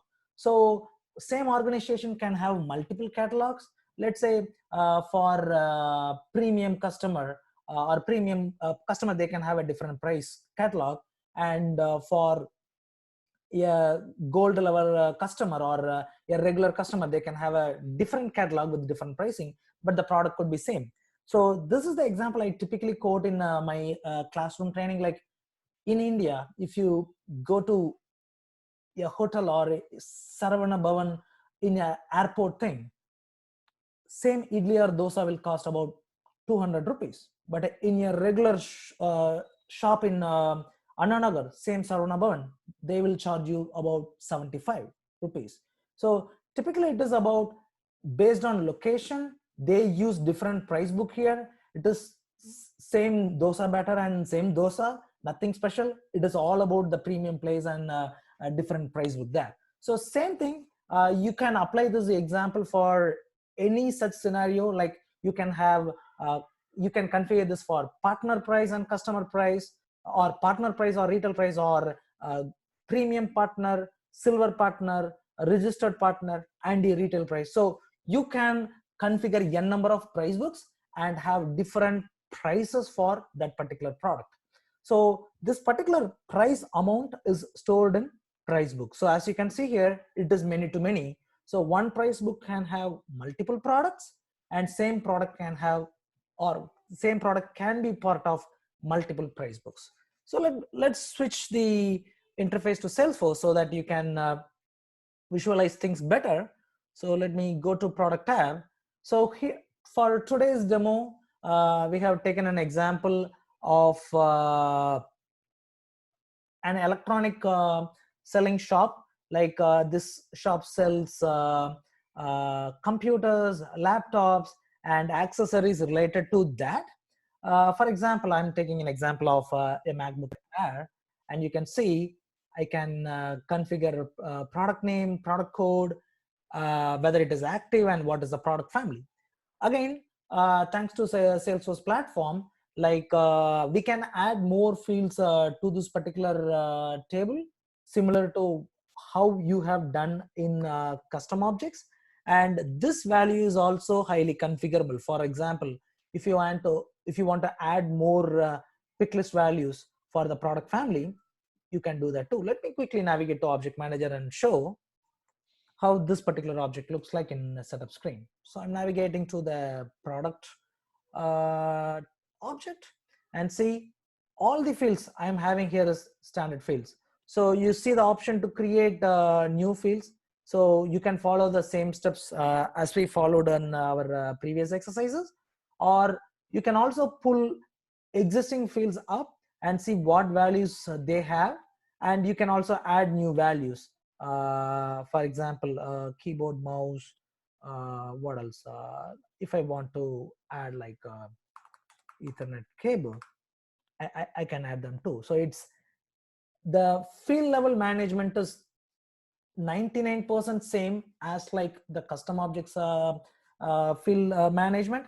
The only difference on standard objects is you cannot create a master detail relationship on standard object, and the roll-up fields are limited between the standard objects. But other than that, there is no limitation on the custom fields you create.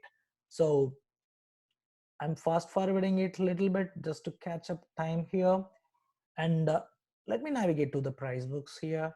So typically we will have a standard price book in all the orgs. And here also we can come up with different names, and we can have different description.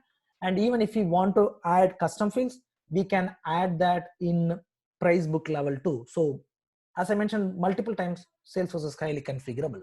So if I go to the related list, you can see all the products I have added to this particular price book. So you can see what is the price I have associated or assigned to this particular product. So let's do this. Let's quickly create a price book here, like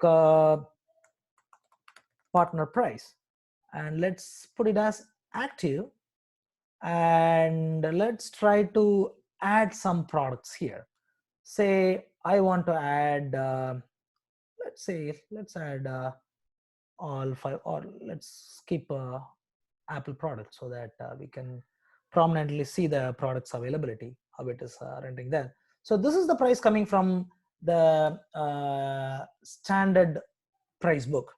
If I want to do a reduced price for partners, like I want to do this for $4.99, and I want to do this for $29, and this is $6, this is $3.99, and let's do it for $29, and save this.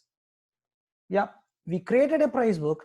We created 5 different price book entities, and and we set up a different set of pricing based on the price book entry. So let's quickly navigate to opportunity and see how we can use this price book accordingly. So now I'm in opportunity, and you see a related list here called products. Here I can add products. When I try to add product, the first step Salesforce mandates is choose a price book. So which price book you want to use? So let's say if I choose a partner price,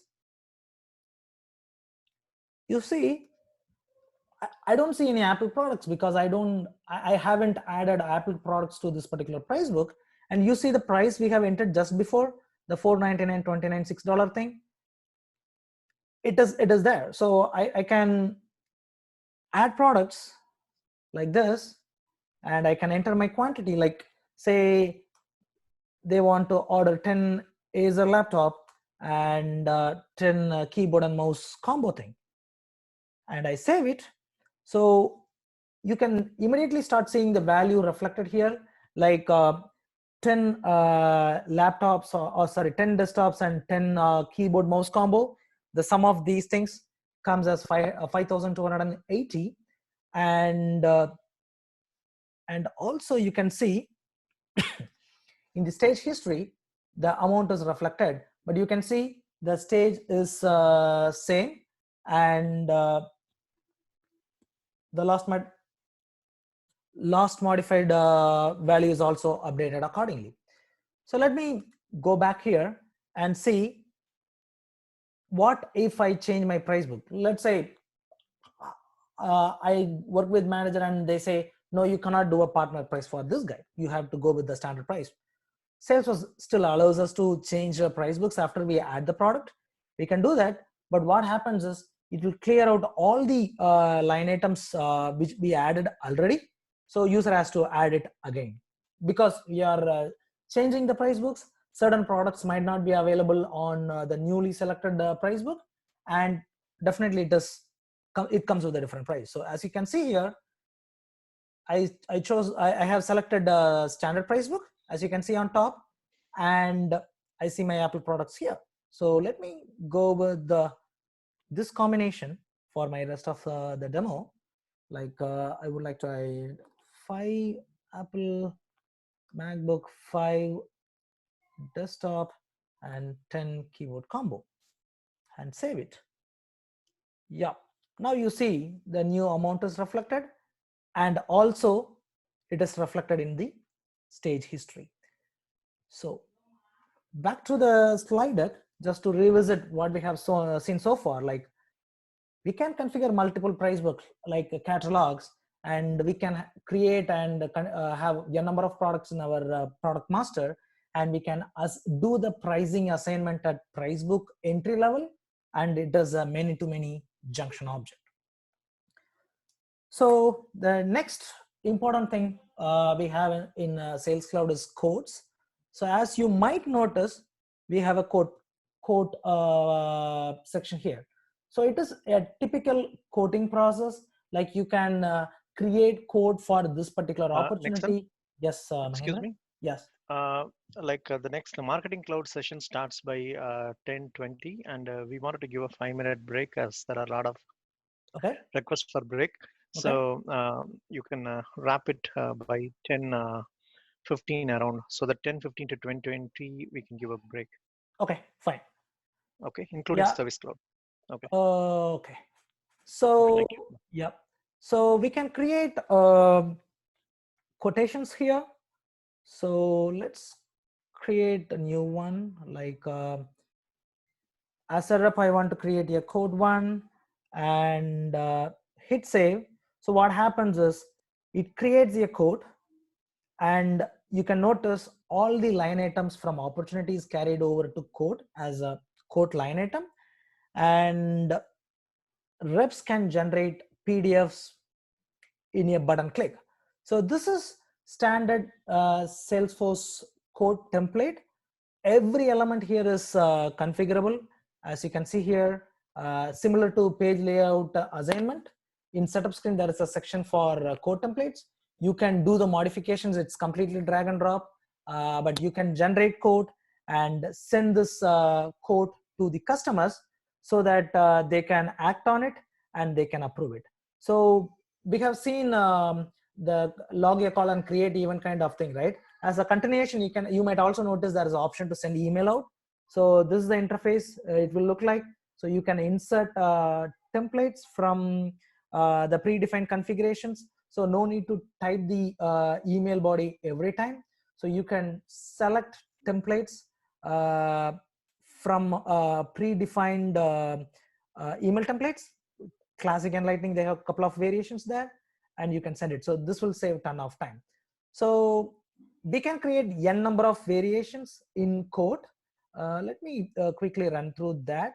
So means Salesforce doesn't limit quote as one-to-one relationship.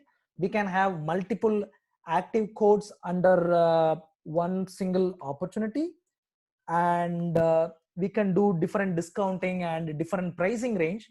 For example, I created this quote. Let me accelerate it a little fast just to make sure we cover things in a shorter time period. Let's say I'm giving, let's say I'm saying, say, if you buy 10 quantity here, I can give you 10% discount on each one of the things. So basically it helps to accelerate or increase the revenue by giving more discount and by selling more products. So we can have n number of codes and create n number of version of code PDFs too. So let's say customer accepts this code. So we can mark this particular, once the customer accepts it, we can mark it as accepted, and we can also sync this particular code with the opportunity. So when I do this, what happens is whatever information I have it on the accepted code line item, it will be reflected in opportunity. So you can see the new quantity is reflected here, and new opportunity amount is also reflected there, and you can see similar change history here. So let's say in this case, customer is accepted the code. So I can mark this particular stage as a code accepted. Once I receive the payment, I can close this particular opportunity as closed one. So typically the sales cycle ends when we mark this as closed one. Let's say it goes couple of iteration of negotiation, customer say, no, I don't want to proceed with that.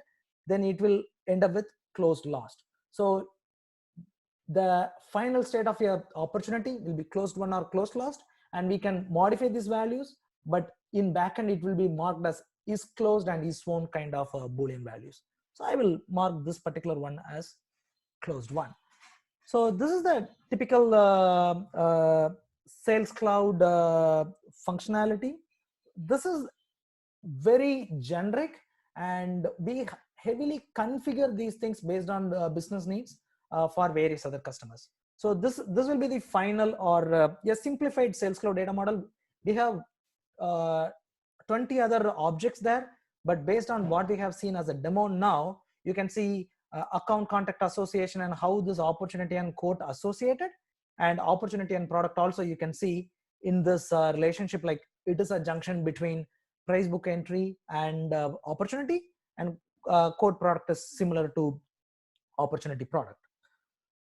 So there are a few other important Sales Cloud features available, which is opportunity splits. Like you can split the opportunity revenue into multiple payment terms kind of thing, similar to it. We can assume that similar to EMI, but basically it is setting different payment terms at opportunity product level.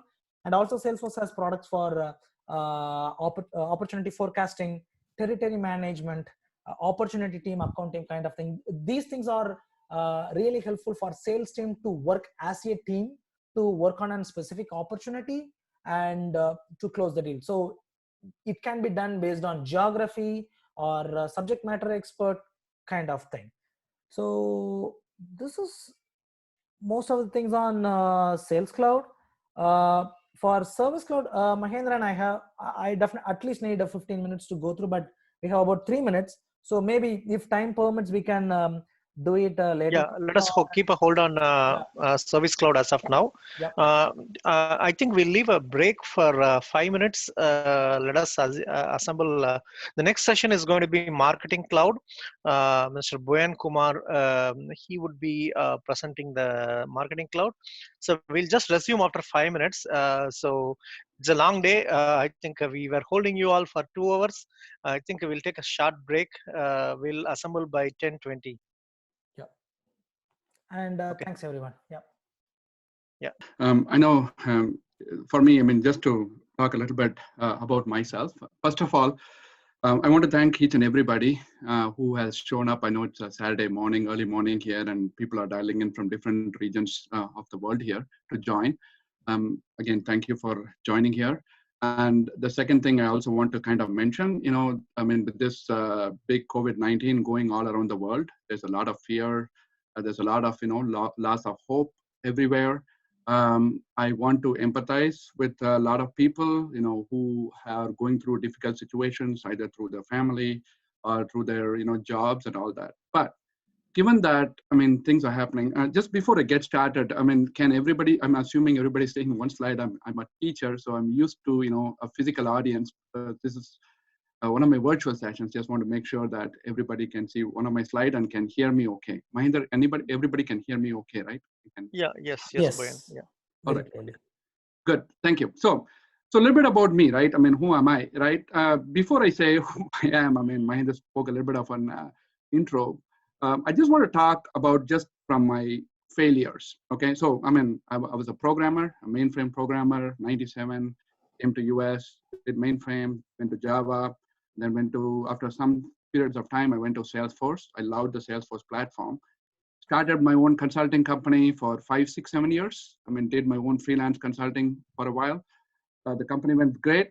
Had a company in offshore, and 2007, the crisis came, it collapsed. The reason, obviously, is I did everything. I did sales, I did marketing, I did implementations, all of that. So that was my first failure. The second failure I want to talk about is the application architect. So that was one of my dreams. So once I moved out of my consulting, my private company, I moved to Deloitte, a consulting practice for them for a couple of years. And then now here I am, I'm in Philly. I currently run a Salesforce practice, right? So that's where I am right now. One of my goals was to get to the Salesforce CTA architect exam.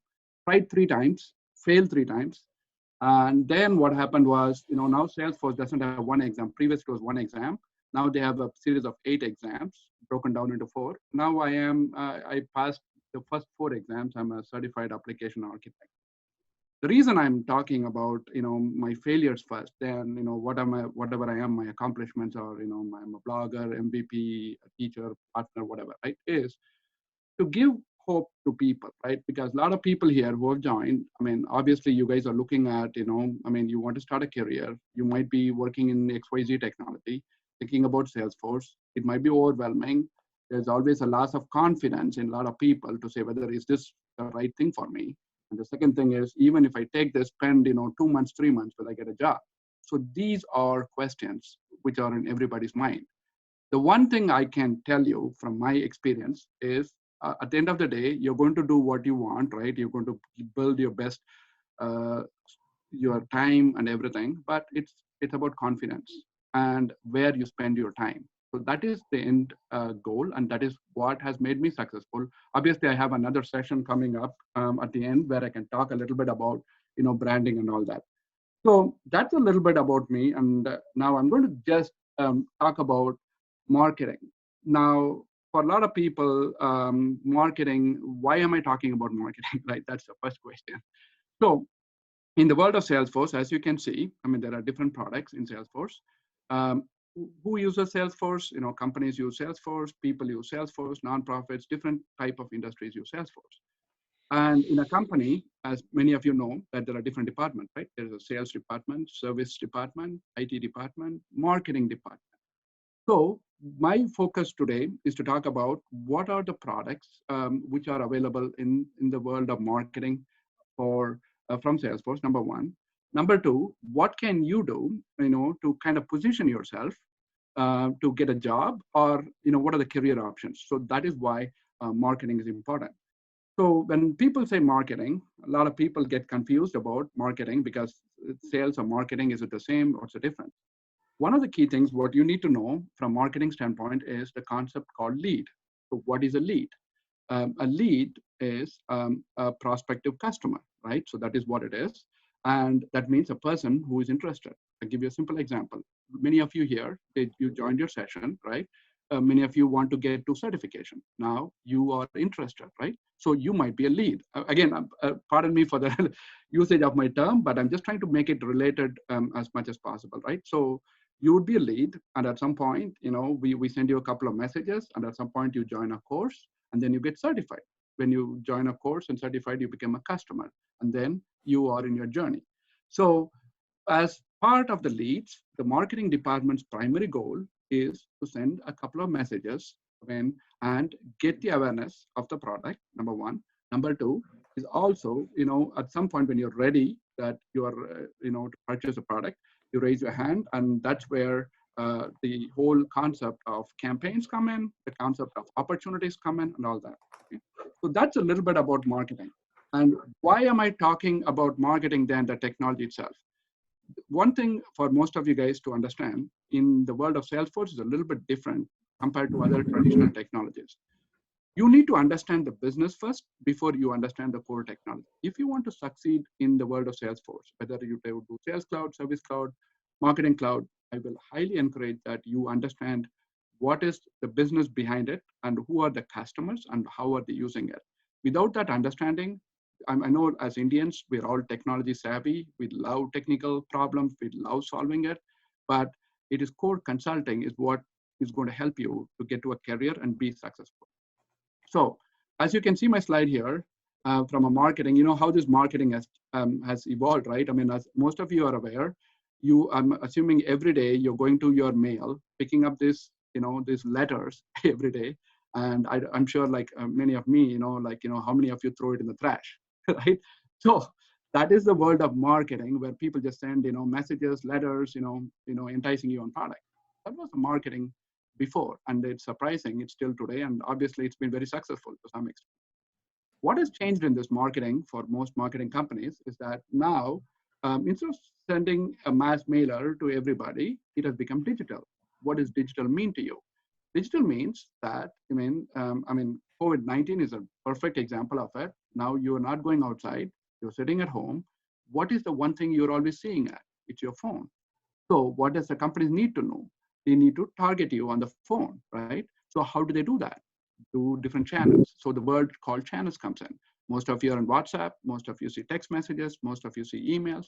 So that's where the world of marketing is going, right? Digital marketing. Now, think about a little bit, right? So if I just send you a spam of 100 messages, are you going to really look at it? No, you will not. You will only look at messages which are relevant to you, right? And so that is what is personalized marketing going, and that's world of intelligent marketing. Now I'll go through a couple of slides here. So one of the key questions you will need to understand is when you get to marketing departments. So in a marketing department, there's a couple of people there, right? There's a marketing, CMO who runs the marketing department. And then there's marketing directors, they are in charge of different campaigns. What is a campaign? A campaign is a way to send messages. It could be mass emails, it could be letters, it could be a couple of WhatsApp messages. So each channel, so channel is the way you resonate. So there's email, there's mobile, there's social, everything, right? So for when you are in a marketing department, what the marketing CMO cares is, okay, how many campaigns did we do? Okay, I sent, how many messages did we do? And what did I get out of it? So that is called ROI. What is ROI? Return of investment. Because each company, Salesforce is not, it's a cheaper product. It's a very expensive product. So companies invest millions of dollars in it. So if you're spending millions of dollars, what is my return on it? So that is what a marketing director cares about. Now, why is that important to you? Because when you work in the world of Marketing Cloud or Paradigm, I'll get into it a little bit closer, you need to understand the needs, which are requirements, and why is that requirement coming from your marketing person? Well, from the directors, those are the two things. They want to do two things. One, they want to build brands. What is brand? Brand is nothing but how you position yourself, like each company, how you position yourself. Example, if you look at Amazon, they're an online technology company, right? I mean, if you look at Apple, if you look at Apple products, they are expensive products, but people buy it. Why? Because they're easy to use, and no matter what people believe in, there are some people who are passionate about Apple. There are some people who love Samsung and Android. That is how the companies position themselves as like a superior product. Maybe Apple positions it like that and easy to use. So that is called your brand positioning, right? So how is that going to help? Now, when you look at marketing departments, again, their challenges, the reason they get to Salesforce or purchase Salesforce products is because of these couple of things. One, their departments are very siloed. What does that mean? So there is a department which sends emails. There is a department which sends social media messages. There is a department which sends mobile text messages. So imagine this, right? So you are there, and then you get an email today from me. Tomorrow you get a text message from me. And day after tomorrow, you get a mobile, like a social media message. Now, all 3 messages with different content, which does not even talk to you. And it's 3 departments. It's a pain point because what companies do is they send, you will, then the 4th day is what you're going to do. You're going to opt out, right? So you're not going to even respond to it. So this is the marketing department's today's challenge. So what they go to Marketing Cloud, which is a Salesforce product, and they try to see whether I can control the messaging. I can only talk to the customers to the channel which they need. Like some people only see in mobile phone. Some people only look at it in Gmail. Some people only look at it in your LinkedIn or your Facebook ad, right? So that is what they want to know. And that is where you want to target. So that is one of the challenges. And secondly, you also want to do, there's a concept called journeys, which is nothing but a sequence of emails going through a period of time. So these are challenges, and that is how Marketing Cloud kind of helps. Now, I'll talk about these products, but before I talk about the products, I want to talk to you a little bit about a small story, So I love in stories, and I would like, again, this session is more about an introduction about what different products. Now, you're all aware, I mean, most of us, I'm assuming we are from India, so we have our favorite, cinema superstars, right? We obviously, I mean, I'm not going to mention anybody because each one of you have your own preference. Now, imagine you're a superstar or a superhero, whoever it is. He's acted in 20 movies or 30 movies, and now he's at his pinnacle of his career. Obviously, you could relate to different people here. He now wants to make some money. Okay, so what does he want to do? He wants to sell products. Okay, I'm not going to say what product it is. I leave it to your own imagination. Now, if he wants to sell products, what does he need? So he wants, let's say it's an online product. He wants to send maybe a couple of great movies, 2-minute, 3-minute videos for whatever dollars or rupees or whatever it is. So if he wants to do that, what does he need to do? Well, he needs to connect to his audience, right? So you need to know who your fan base is. And once you know your fan base, secondly, you need to know how to connect to them. So what a superstar does is, okay, so he's got 1 million followers on YouTube, 1 million followers on, Instagram, WhatsApp, social media, all that. So he got all his fans. Great. Now what do I need to do? So the superstar, what does he do is, let's say he wants to now say, you know what? He goes to this marketing department. He sets up a marketing department and he says, you know what? I want to send you personalized messages. I don't want to spam people. I know people love me and they love my movies. They love my dialogues. They love everything. But I want to be very clear on whom I want to send and what to send. So here comes the first Marketing Cloud product. And the product is called Journey Builder. So what is Journey Builder? Again, I know I jumped a little bit. So in the world of Salesforce, there are 2 products for you to know. One is Marketing Cloud. Another one is Pardot. So what is Marketing Cloud? Marketing Cloud is a product which is useful for sending a lot of email campaigns. There's a couple of features in it to B2C customers. Who is a B2C customers? Like in the scenario what I talked about, you are an individual.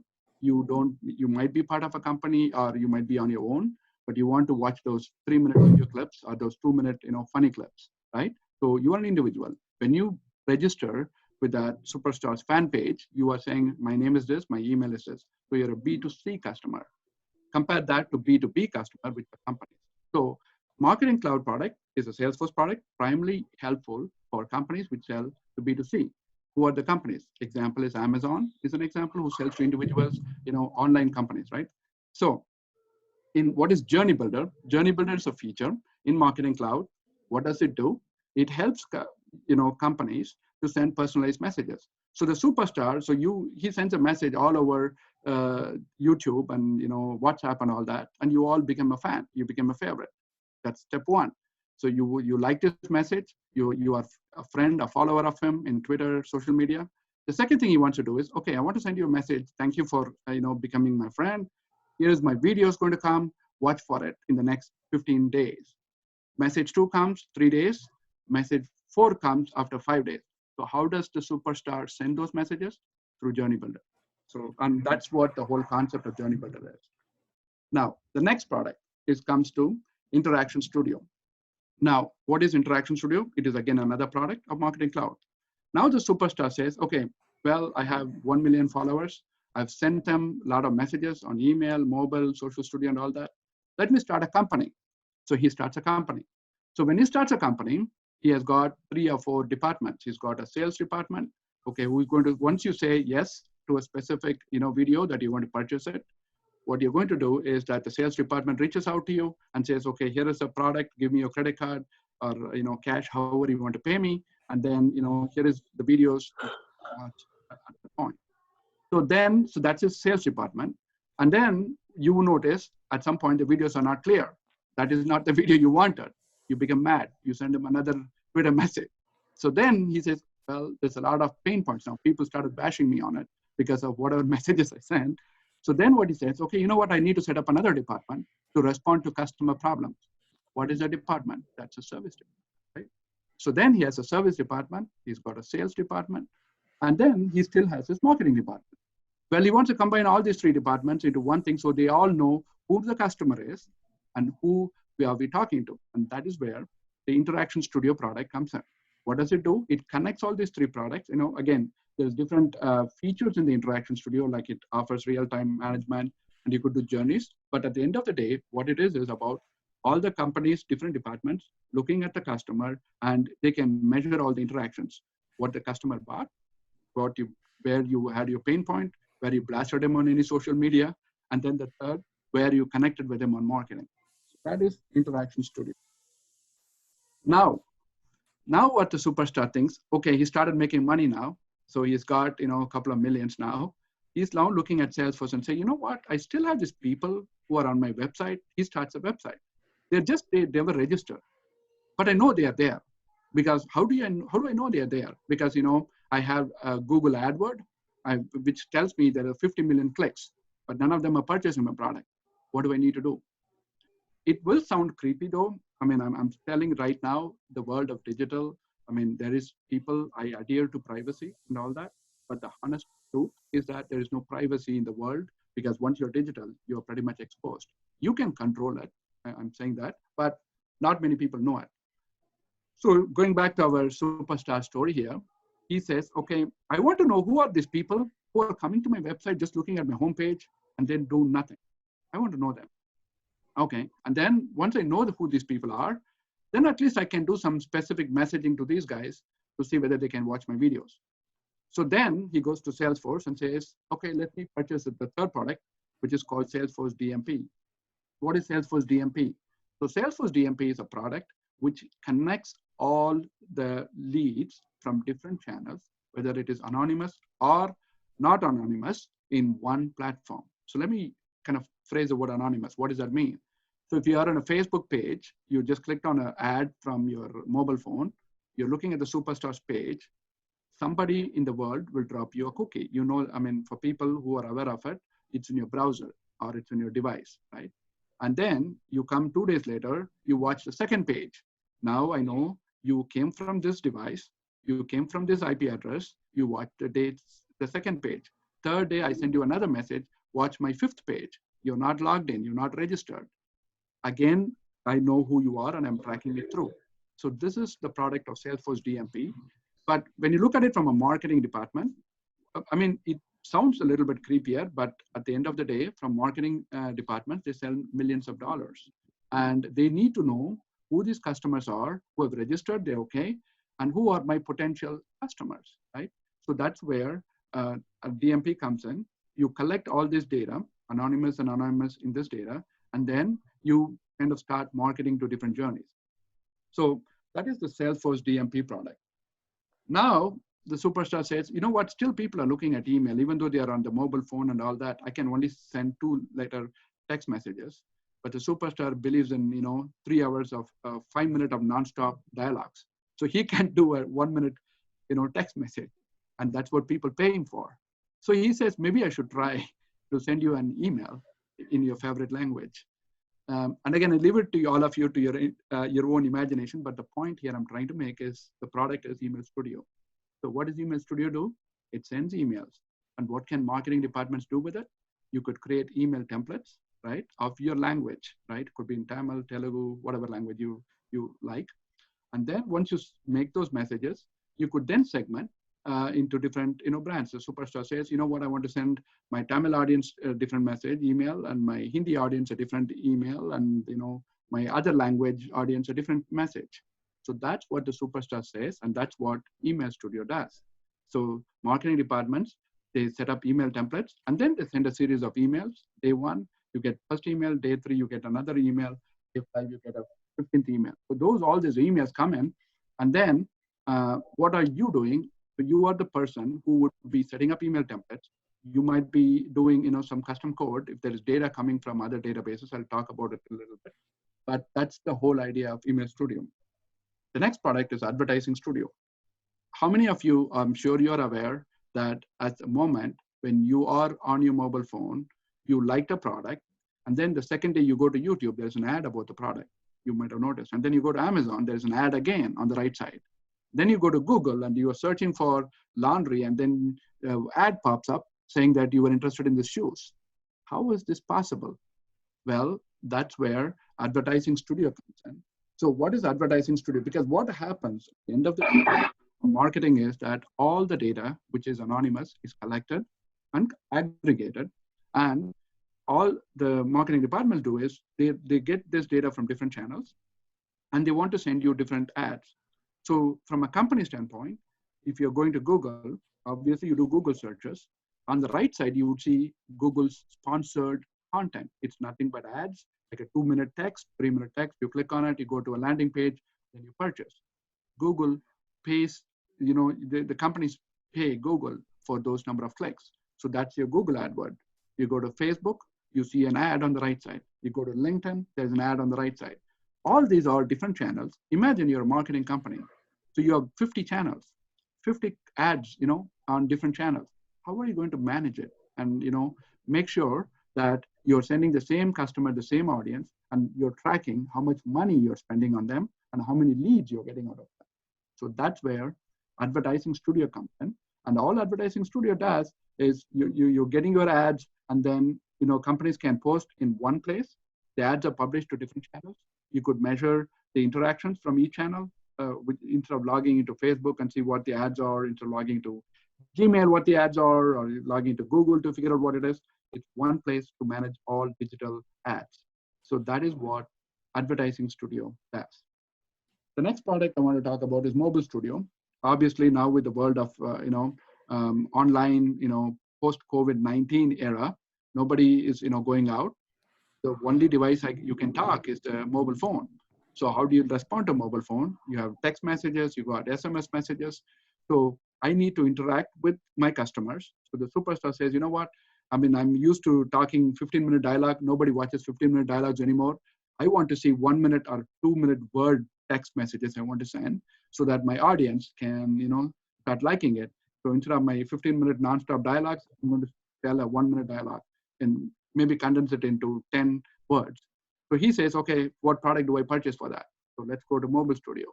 So in the Mobile Studio, what can the Mobile Studio do? You can send messages. Again, when you talk about messages, mobile, each one of you have your own carriers, right? AT&T, Verizon, Sprint, all that.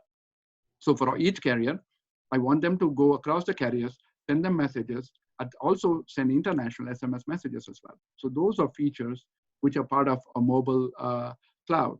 The other part in this is location-based marketing, which is basically like you go to a mall. So when you go to a mall and then there is this one ad or a picture of the superstar in a store. You're curious, you get into that store and say, why is the superstar's portrait there? Well, underneath that is the product. And then you say, okay, that is good, but how did I get this message about the superstar's portrait in the store? Well, they know where you are. It's GPS tracking. So they know you are in a very close proximity to the store in 5 miles. They know you are interested in the product, and that is called location-based marketing. Now, I'm talking about just in a world of how a superstar can attract you, but you could relate this to any company and any product. So that's where Mobile Studio kind of comes. The last piece of the puzzle is, okay, the superstar is happy now. So he's got his mobile customers, he's got his email customers, but he still hasn't figured out Twitter and then Instagram. And then, God knows, there's 50, social media posts coming around. So he wants one product where he can, sell this product on different places, and then he kind of manage it from there. So he goes to Social Studio, which basically will help to publish messages in one place and it connects to all the platforms like, Facebook, Twitter, LinkedIn, all the social media platforms. And from there, he can monitor messages. You can correspond to him on different messages. And you could also do a little bit of AI, because there are chatbots. I'm sure, when you respond or you want to chat on a Facebook page or you want to chat on a LinkedIn page, the superstar doesn't have big staff. He just has only 10 to 15 people. How can you respond to 1 million posts or response in it? Well, that's where the chatbots come in, right? So the chatbots are nothing but automated in receivers, which respond to a couple of texts and give you a couple of questions and answers. So that's where Social Studio comes in. And then the last product is Google Analytics 360. Obviously, everybody is aware that the Google is a very famous product.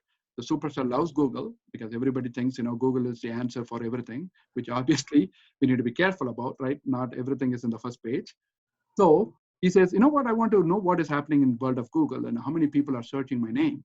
Well, that's Google Analytics 360. So he makes a Google ad. He knows exactly how many people click through.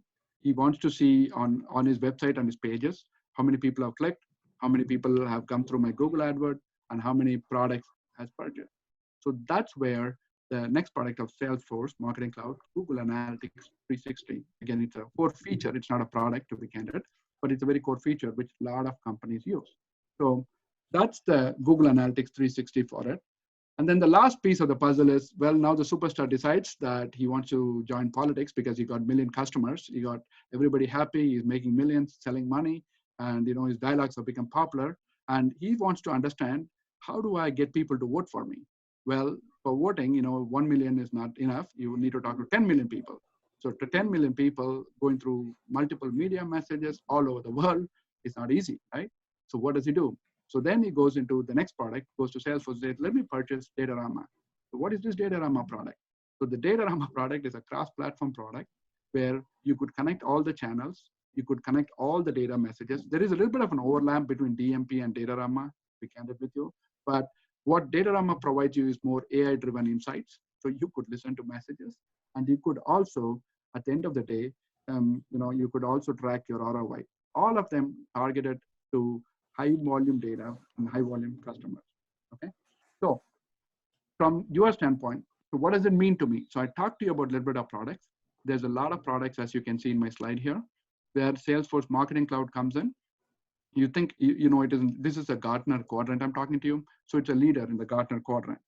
So, so from a technical standpoint, I know like we are technical geeks. I mean, enough of the fluff, you talked about, what product or does what.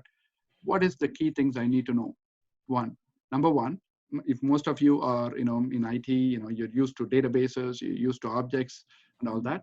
In the Marketing Cloud world, it's called data extension. What is a data extension? It is, think of it as a table. Okay, so in the simplest world.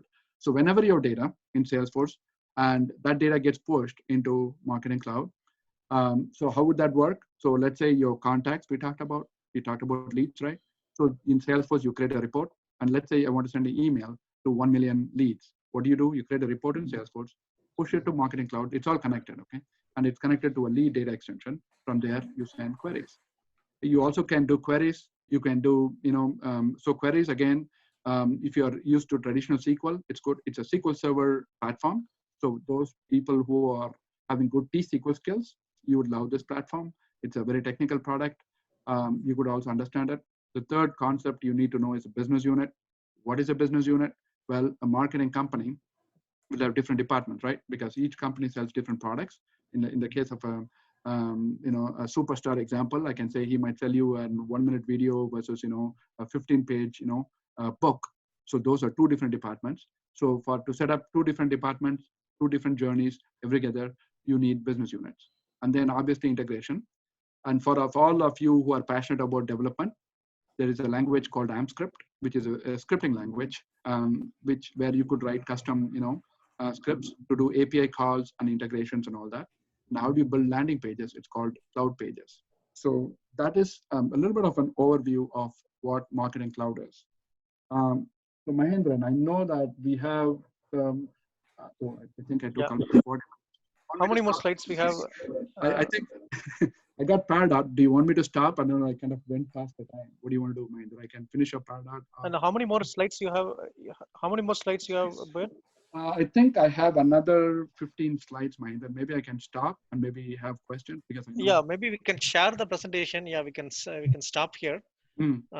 And again, to everyone, like a Sales Cloud, Service Cloud, and Marketing Cloud, that itself is a specialized certification. Definitely whatever we are giving is from the administrator point of view, what you need to know about Sales Cloud, Service Cloud, and Marketing Cloud. So we can be open for questions. Like whoever wants to ask questions, we'll have some questions Q&A for 10 minutes, then we'll wrap it up. And there is also another session, ATEA session is being started in 10 minutes for AI. In the meantime, I just wanted to open up for Q&A. Okay, Mahinda, that is fine. Yeah, thank you, Buyan. Okay, sure.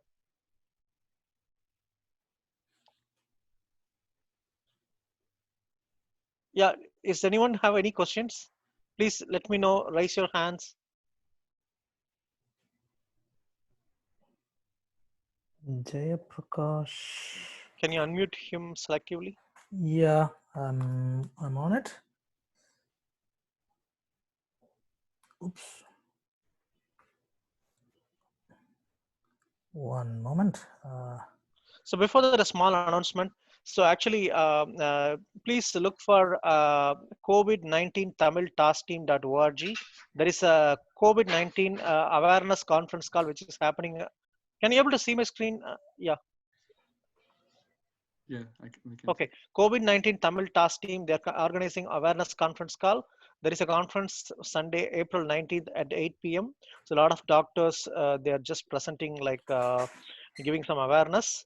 Please visit www.covid19tamiltaskteam.org, and it is like American Tamil Medical Association, Atma NGNY chapter, Tamil Jersey, and Delaware Tamil Sangam. They are all part of this COVID-19 Tamil task team. Just look into the thing. Thank you very much. Yeah, hi, please. you hear me? I'm Jayaprakash. Yeah, Yep. Jayaprakash. Yeah, the one thing which confuses is the sales chatter, the trailhead, the trailblazer, and the developer, how these are all interconnected, because every time I go to it takes me to chatter, sales chatter only, because I have two user ID, one from ATEA training and the other one I registered separately after the last session. Or in other words, how exactly all these components are linked, the lightning, the trailblazer. Yeah, so let me answer that question. So Trailhead is the account you have created for your learning purpose or to access all the Trailhead materials, right?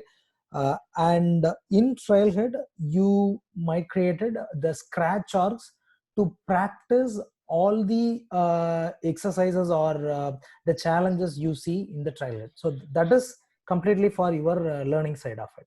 The ATA chatter thing, which we have shared, that is only for collaboration thing. Like we have a separate org, we just added all the participants as external user just to access chatter. So you cannot perform any exercises there, but you can post your question so that our team will answer it. So it is a completely two different instance. For all your exercises and practices, you will use Trailhead login and all related scratch orgs, but just for posting any questions to our team, you will use the chatter login. Okay, ATS role is only the chatted, and beyond that, it's all I need to go external to the training and then do on my own. Yes. Yes. To add to what Nixon told, yeah, we were supposed to show this thing. Basically, chatter is only for communication. ATA training dev is only for communication with our team. And please don't send emails, because we are flooded with a lot of emails. You might get lost. So any questions, whatever you have, you can just post it in this chatter. And few people told that the link is not working because that link is valid only for 24 hours. After then it might expire. So whoever have not logged into ATA training chatter, for only those people we will reset the password, not for everyone, so that you will get a link for today. So a lot of collaborations can happen here. If anybody else wants to practice, please go to Trailhead. Let me show here, trailhead.salesforce.com. If you just go here, Let me log into Trailhead right here. I'm logging with my Google. Once you log in with the Trailhead,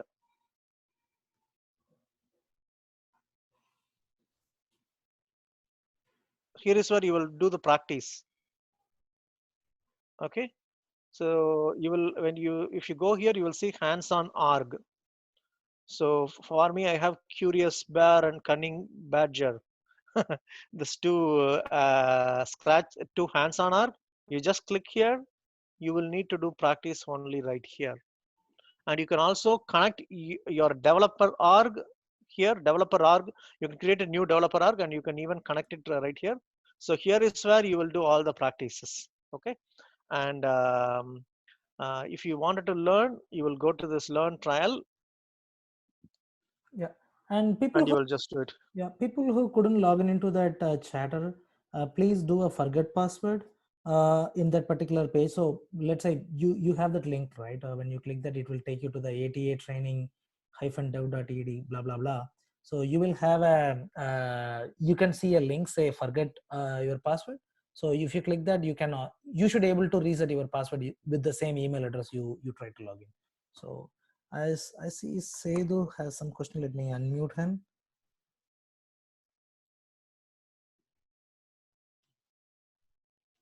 Hello, Sharanya here.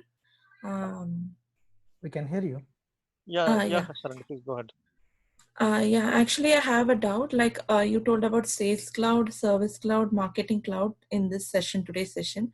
I got some, which may be something stupid because I some kind of understood a Sales Cloud, which you told, which contains leads, accounts, opportunities, price book. That kind of objects. So the Service Cloud will also have that, and Marketing Cloud will also have that standard objects.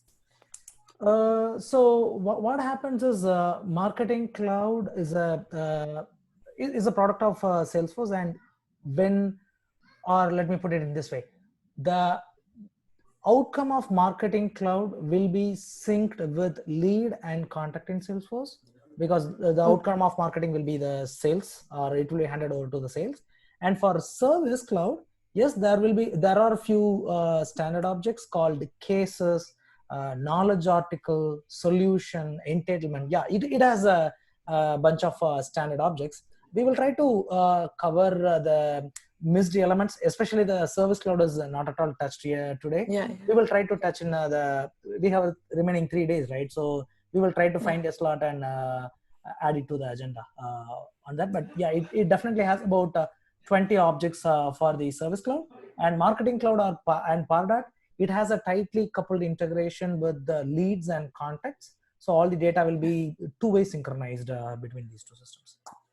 So Marketing Cloud is not a concept. It also contains technical information that we are going to do what we have done in the Sales Cloud also. Some kind of formulas, everything we will apply in the Marketing Cloud also, right? So yes. Yeah.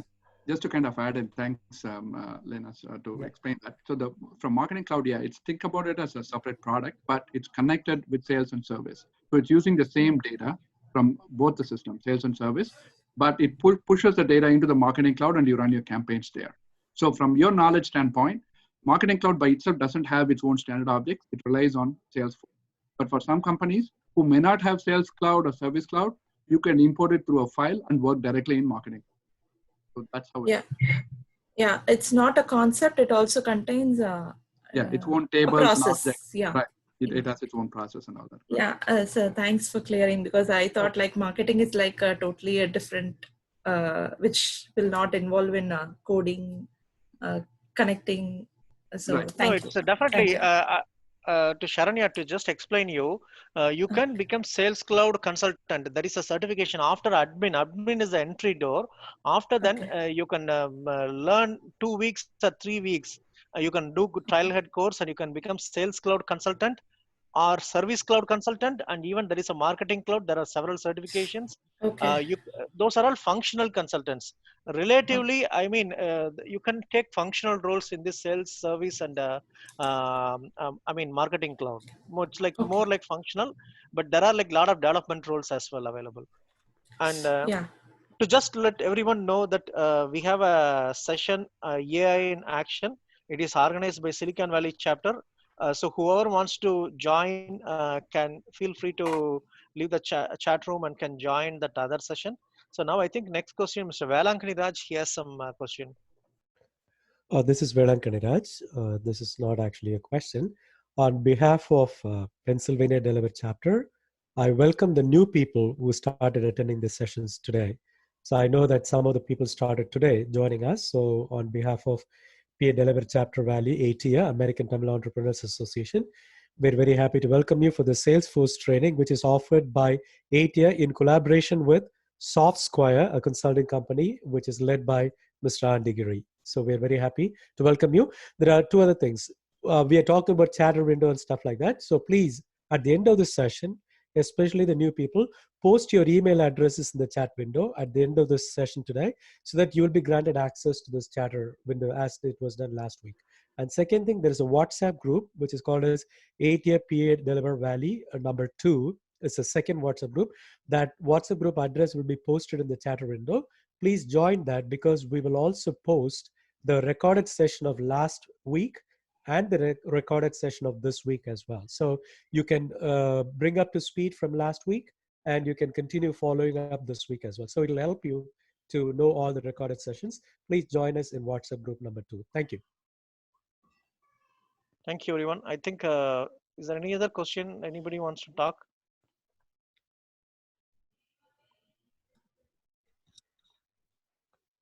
Okay, I think we'll wrap. It's more than 3 hours.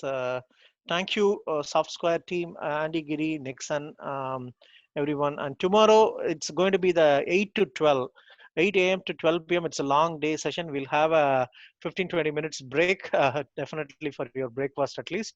So it's the same meeting credentials. So whoever wants the chatter access, kindly go to this particular URL. Just try to reset your password. I mean, we will give you the instructions. You can just go and just reset your password. Okay, I think, is there anything else? It's the same session tomorrow. We are going to look into security. It's an interesting session. We will catch up 8 o'clock tomorrow with the same meeting credentials. And any missing sessions like Service Cloud and the Lightning App Builder, we will review it tomorrow if we have some time. Mahinder, thank you very much for your. Thank you, Boyan. Thank you very much, Boyan. Yeah. Thank you, everyone. Yeah. Thank you.